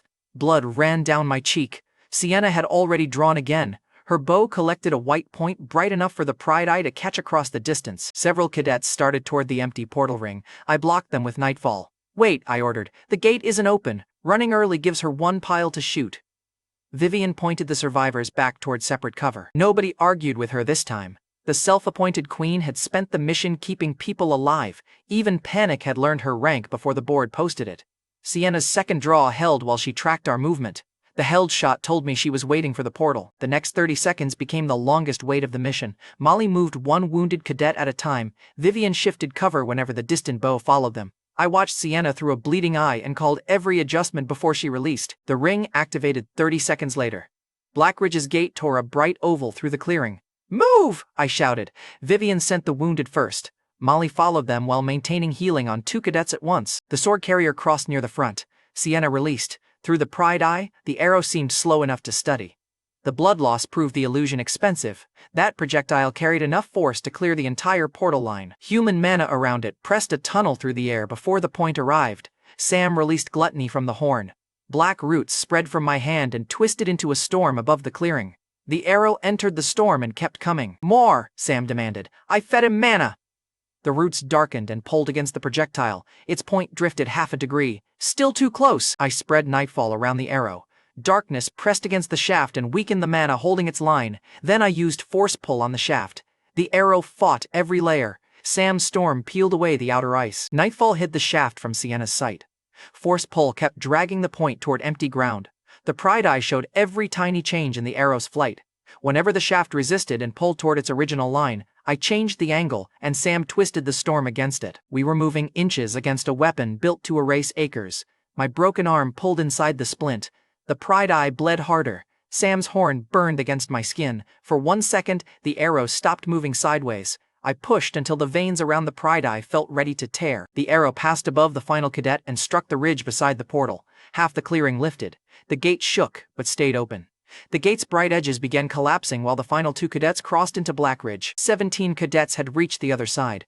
I remained outside. Molly stood inside Blackridge's corridor and shouted my name. Sienna released again. I could not stop another one. I locked onto the sword carried through the gate. Object shift fired. The sword appeared beneath Sienna's incoming line. I appeared inside the dimensional corridor beside Molly. The arrow hit the extraction clearing as the gate closed. The corridor buckled. Cracks raced through the space behind us. The human arrow had struck the portal edge and started collapsing the path. Vivian shoved the nearest cadets forward. Molly caught my coat. Sam's roots wrapped around 3 injured students and dragged them toward Blackridge. The corridor folded behind our feet. The last stable section snapped under Sam's roots. He released the injured cadets onto Blackridge's side while Vivian hauled Molly and me over the final seam. Then all 17 survivors fell onto Blackridge's return field. The portal collapsed into sparks. We had escaped Sienna. We had not brought everyone home. Class A advisor Ivy Kane reached us first. She counted the linked markers and saw the covered bodies carried through the gate. I stayed on one knee and gave the report myself. 21 deployed, I told Ivy. 17 returned, 4 dead. The field lost its celebration. Ivy removed the blossom recorder from my coat. Its petals were scorched, but the center still glowed. Class representatives from the other groups gathered around us. Some returned with trophies, others returned with clean uniforms and smaller teams. One monitor saw the bodies and blamed my target choice. 4 deaths under 1 class representative, he announced. Class A should have taken the city sector. I checked his clean uniform. Then count how many you brought back, I told him. He stopped speaking. Raina Crowe, my terrifying boss, pushed through the returning cadets. She saw the blood, the splint, and Molly's hand pressed against my stomach. Her fingers closed around the moonbound ring. Raina stepped between Molly and the monitor crowd. Adrian belongs to me, she declared. Molly's eyes widened. I checked the moonbound ring on Raina's hand. That sentence needs context. Raina pointed at my bodyguard badge. You are my assigned guard, much better for public safety. Molly kept healing and told Raina, I'm his friend. Raina studied her for one long second, then she nodded and moved close enough to support my unbroken side. Molly kept her healing hand in place. Raina kept her arm around my back. Neither moved first. I was bleeding, and they were still competing over who got to hold me. In my defense, I had suffered enough already. Raina kept her other hand away from her sword. Barely. Headmaster Lucy Voss called the return field to order. The tattooed headmaster honored the 4 dead by name from the mission register. Their classmates answered each name once. Nobody joked, nobody looked away. The empty spaces in Class A stayed visible between the survivors. The mission had returned our bodies before it returned anyone's appetite for victory. Then Lucy faced the surviving classes. Remember them, she ordered. Grow strong enough that the next count is better. Nobody answered. The 4 empty places stayed visible. Sam's horn warmed against my hand. Sam's voice dropped. You kept 17. Do not turn 4 graves into an excuse to lose the rest. Blake Marrow arrived from another return gate with a split uniform and a grin. The fight addict announced that he had defeated the mercenary king assigned to his sector. I checked his wounds. Did the king agree? He stopped moving. Strong review. Blake noticed the horn on my hand and brightened. Your roommate became a weapon, Sam answered from the horn. Touch me and lose the hand. Blake's grin widened. Naturally. Vivian came up behind me and struck my good shoulder with enough affection to count as assault. We won, she announced. Molly caught Vivian's wrist before the second hit. He needs treatment. Vivian saw the blood soaking through my bandages. Her smile faded. The party ended there. Molly dragged me toward the infirmary while Raina cleared the path with one look. Minutes later, inside Blackridge's medical wing, a doctor cut away the ruined bandages and examined the stomach wound. 3 hours of surgery, the doctor decided. Start now. Molly blamed herself again. I told her, save the guilt for training. Then the medicine put me under. While I was in surgery, Blackridge reviewed the Blossom recordings. Gareth told me what happened after I woke, and Ivy filled the gaps. Other feeds flashed first. Blake beating the mercenary king, Dahlia crushing a 6th circle mage, and leaders returning with cleaner missions. Class A's feed opened on 4 dead markers. Gareth called it a leadership failure and planted one hand on the table. The feed jumped through 5 images. I found the hidden gate. Vivian took command. Celia's 10 shields broke. Sam stayed behind while Leo dismantled us. Sienna's 5-kilometer shot bent away from 17 wounded cadets. Garrett's hand left the table. One instructor who had called our target easy stopped taking notes. Headmaster Lucy counted 4 dead and 17 returned. Most classes would have brought back none, she told the instructors. Nobody repeated the spy accusation. Lucy cleared it from the record. When I woke after surgery, Molly was asleep in a chair beside the bed. The doctor told me she had waited outside for all 3 hours. Then she used healing magic over the repaired wound until the shaking stopped. Molly woke when I moved. She checked the bandage before checking my face. The repaired wound held, and her shoulders finally lowered. The doctor offered her medical training under Blackridge's healers. Your magic is rare, the doctor told her. Learn the body, and you'll waste less power guessing. Molly glanced at me before answering. I pointed toward the doctor. Take the offer. I plan to remain expensive. She laughed once and accepted. Molly looked at the repaired bandage. You could ask me to stay without getting cut open, I answered. That sounds less dramatic. Her ears warmed. Recover quietly. A few hours later, Gareth entered my room without his sparrow or his usual threat posture. The paranoid weapons instructor stopped beside the bed. I called you a killer, Gareth told me. You crossed an enemy academy, killed an instructor, and nearly died bringing your class back. I asked, which part changed your mind? The part where you could have left them. Gareth held out his hand. I studied it long enough for him to understand the irony. His training had nearly cut me in half. His suspicion had followed me through half the academy. Then I took it with my left. The open hostility ended there. The caution stayed. After Gareth left, the answer page opened beside my bed. The 20% residue remained. The bargain price had already been collected. I checked one ordinary memory from my old apartment. It was still there. The missing price stayed invisible. Sam needed months of mana. Molly had 17 classmates to keep alive. My Crow channel had slowed again. So I asked the page for original Adrian's cultivation technique, the one route he had never given me for free. The answer page priced original Adrian's cultivation technique at one legendary artifact or $1 million. I was recovering in Blackridge's infirmary with a broken arm and a horn roommate. My cash was nowhere close to that. The page might as well have asked for a moon. Blackridge's midterm ranks offered the only realistic path. The top cadets would enter the vault again, and one legendary item could buy the technique. My current Crow channel had already slowed. Leo had proved how far raw talent could still leave me behind. Sam needed months of mana, and Molly had 17 classmates to keep alive next time. The vault reward could solve one of those problems. I needed one item capable of helping more than one person. One item, one chance. Sam's voice came from the horn attached to my left hand. If the technique is there, take it, I told him. You need a body, Sam answered. I need you alive long enough to supply the mana. Portable roommate logic remained annoyingly sound. Vivian Frost visited before the results were posted. The self-appointed queen entered my infirmary room in a fitted Blackridge uniform. Her confidence said she had already written the victory speech. She was gorgeous. In my defense, near death had improved my appreciation for healthy people. Vivian noticed me looking and turned once beside the bed. Admiring your commander? She asked. I'm checking whether the uniform survived your ego. It did. Barely. She placed one hand on the infirmary bedrail. Let's wager, Vivian proposed. If I rank above you, you serve me for one day. The old personal servant joke had become a real wager. And if I rank higher? I asked. Vivian smiled. You and Molly receive invitations to my estate. I raised an eyebrow. You invited the healer without asking her. I'm generous. You're recruiting witnesses. Vivian held out her hand. Afraid?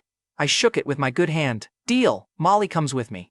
Vivian's grip tightened. She was already included. Molly's name made her squeeze harder. Beautiful. The wager settled before Class A. Advisor Ivy Kane arrived to inspect the mission contraband. Ivy's first target was the venom familiar curled around my pillow. The small black serpent fixed Ivy with one bright eye, then went back to sleep. Ivy stared at it. That creature bit Leo Knox. It came from Celia's laboratory, I told her. The familiar had evolved there. Darius still believed its older body lived inside my heart, so I stopped talking. Ivy lifted the serpent by the middle. It wrapped around her wrist and settled there. The creature that ate an artificial body and poisoned Westbridge's strongest cadet had decided the Calamity instructor was furniture. Ivy's mouth almost softened. Cute, she decided. The venom familiar hissed proudly. Ivy returned it to the pillow. Does it understand commands? Ivy asked. Only the expensive ones. Then teach it cheaper habits. I had survived Celia, Leo, and Sienna. This was the most dangerous reaction yet. Ivy pointed at Gareth's sparrow perched near the window. The sparrow belongs to Gareth, then he can explain why it follows you.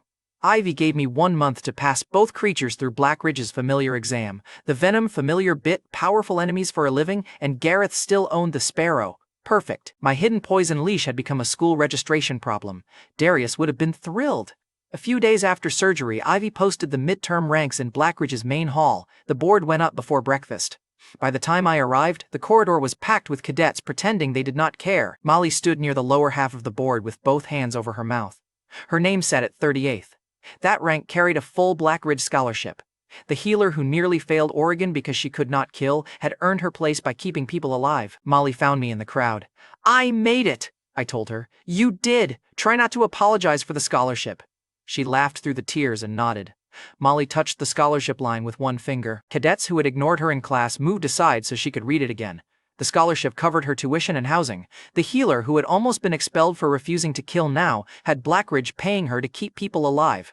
Molly had once fled when I introduced myself. This time, the crowd waited for her before moving toward the top 5. The crowd shifted toward the top 5. Raina Crowe ranked 5th. My terrifying boss read the line twice, then found my name directly above hers. Adrian Perry, 4th. I had entered the mission as the half-demon representative several monitors expected to fail. I returned as Blackridge's 4th-ranked cadet. Raina tapped the moonbound ring against the board. "One place," she told me. I said, "I promise to remain humble around my 5th-ranked employer." Raina's eyes narrowed. "Your bodyguard duties begin before rankings. Bodyguard duty has no day off. I remember." Dahlia Thorne stood at 3rd with her limiter crown glinting above the crowd. The Wrath heiress tracked both names. "Raina lost to her own bodyguard," Dahlia observed. Raina answered, "He had better written scores." I told Dahlia, "Please respect the scholarship athlete." Raina elbowed my repaired side with careful violence. Blake Marrow ranked 2nd. The fight addict had defeated the mercenary king and wore 2nd place like an insult. He stared at the first line. Vivian Frost ranked 1st. The hall went quiet for 1 beat. A combat cadet near Blake checked the line twice. Another searched for Dahlia's name, then returned to Vivian's as though the board had made a clerical mistake. Then Vivian walked through the crowd like she had ordered the board herself. She stopped beneath her name and smiled at Blake. "2nd suits you," Vivian told him. "It leaves room for improvement." Blake's aura stirred. "You never fought the mercenary king," Blake snapped. Vivian pointed at the living cadets around us. "I fought the part where everyone else dies after you chase the biggest target." Sam's horn cut in before Blake started a duel in the breakfast hall. "Vivian won every challenge inside her class," Sam said. "Then her buffs kept ours moving after Leo arrived. She kept more cadets alive than any trophy did." Blake looked across the living cadets. His jaw tightened and his aura dropped. Vivian tipped her chin at the horn. "See? The luggage understands talent." Sam's horn twitched. "I can stop defending you." Blake kept staring at the board. His knuckles cracked against the wooden rail. Vivian turned to me. "Sit." The wager had become due. I checked the floor beneath her. Vivian patted the bench beside the board. "My servant sits when ordered." Raina's hand moved toward her sword. I sat. The nearest cadet stopped reading the board and turned toward us. One whispered, "Personal servant," before his friend elbowed him quiet. Raina's fingers clicked against her sword hilt. Vivian heard both reactions and smiled wider. She crossed one leg and rested her hand on my shoulder for the whole hall to see. Then Vivian leaned closer. "You're taking this well. I survived Leo. I can survive 1 day of your management." "Careful. I'm more demanding," I told her. "In that uniform, I'm willing to risk it." Vivian's smile slipped for half a second before returning sharper. Raina's moonbound ring flashed. Dahlia watched Raina with open delight. "5th place seems tense," Dahlia observed. Raina told her, "3rd place should mind her crown." Dahlia tapped the limiter above her forehead. "My crown still ranked above your ring." Raina raised the moonbound ring. "My ring has better company." Both women turned on me. I suddenly became interested in the lower half of the board. The rankings had started 3 arguments in under 3 minutes. Blackridge remained efficient. I learned much later what Vivian did that night after the public victory. Inside her private room, she locked the door and removed the fitted jacket everyone had admired. Bandages wrapped her torso and arms beneath the uniform. She peeled them back slowly, then faced the mirror. Her smile had vanished. Vivian used a small pulse of magic against her own face. The bright expression returned by force. She practiced it until the 1st-place heiress appeared effortless again. The magic pulled at the corners of her mouth while her hands gripped the dresser hard enough to whiten the knuckles. Then she covered the bandages, straightened the uniform, and became the self-appointed queen again. I did not know the cause at the time. I knew only that the bandages were real and the smile required magic. Several days later, Blackridge summoned the top 8 to the vault hall. The one-item rule remained unchanged. This time, I needed a relic that could help both Sam and me. If the cultivation technique was absent, Sam's recovery came first. Sam objected from the horn while we crossed the academy. "Take the technique if you find it," I told him. "I heard you the first time." Sam's horn warmed. "You ignore good advice professionally," I reminded him. "You live in my hand." "That makes me management," Sam replied. Portable roommate had developed a title. Terrible progress. My 1-day service to Vivian had started that morning. She ordered me to wait outside the women's dormitory while she finished dressing for the vault, so I arrived late with the self-appointed queen still behind me. The other top cadets were already gathered. Blake paced in front of the sealed door, while the quieter heirs watched the ranking tension without volunteering for it. Troy Pike, the greed heir and resident rank snob, measured my splinted arm and the horn on my hand. "4th place went to damaged mixed blood," Troy announced. "Blackridge's standards are collapsing." He said it in front of weapons instructor Gareth Rusk and every vault entrant. I crossed the distance before Troy could finish smiling. Nightfang stopped against Troy's throat. The blade touched skin. His next word stayed inside his mouth. You can question the board, I told him. Question my blood again and test the rank yourself. Troy's hand stopped halfway to his weapon. Nobody drew for Troy. A nearby heir smiled, and sweat formed under his jaw. Blake leaned closer to see whether I would cut. Gareth struck Troy behind the knee with a training sheath. Troy dropped onto one leg. Provoking the 4th-ranked cadet before a reward visit shows poor judgment, Gareth told him. You lose your complaint. Adrian keeps his place. The paranoid weapons instructor had punished the rank snob instead of me. I enjoyed that reversal almost as much as the vault. Vivian arrived after everyone else and still walked in like we had delayed her. Her eyes found Blake's 2nd-place badge, and she smiled. Did the mercenary king help you earn that? She asked. Blake stepped forward. Fight me for the 1st-place badge. Vivian's charm rolled through the hall. Win a support exam first. Blake's aura hit the floor. Vivian's smile sharpened. The sealed vault door shook between them. Troy backed away first. The quieter heirs followed, leaving me and Gareth closest to the 2 idiots about to damage the reward hall. I moved between them with Nightfang still drawn. Save the romance for people with less property damage, I told Blake. This is not romance, Blake growled. Vivian gave him one slow scan. Obviously. Gareth slammed the vault key against the door. Both heirs stopped before Blackridge charged them for repairs. The top 8 formed a line. Troy kept one full body between himself and Nightfang. Blake tried to stand nearest the door. Vivian moved ahead of him by placing one finger on his chest and smiling. Last time, Gareth had sent us into the armory in reverse order. I entered last, after the heirs stripped the obvious treasures. Gareth inspected the new line. The earlier order punished the highest performers, he admitted. I will correct it. Blake straightened at the front of the line. Gareth pointed at me. Adrian, you enter first. For a second, nobody moved. The half-demon who had entered last during the first armory visit now stood ahead of every 7 Sins heir in the room.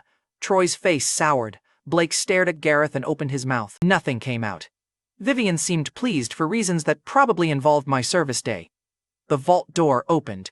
Cold light spilled across the hall. Sam's horn warmed against my hand. You will recover, I told him. You had better choose well. I'd been scheduled to die before my first week ended. Now every heir in the hall had to wait behind me. Sam's horn pulsed once, reminding me who else the choice had to save. I stepped inside before anyone else. The door began closing before the first relic came into view.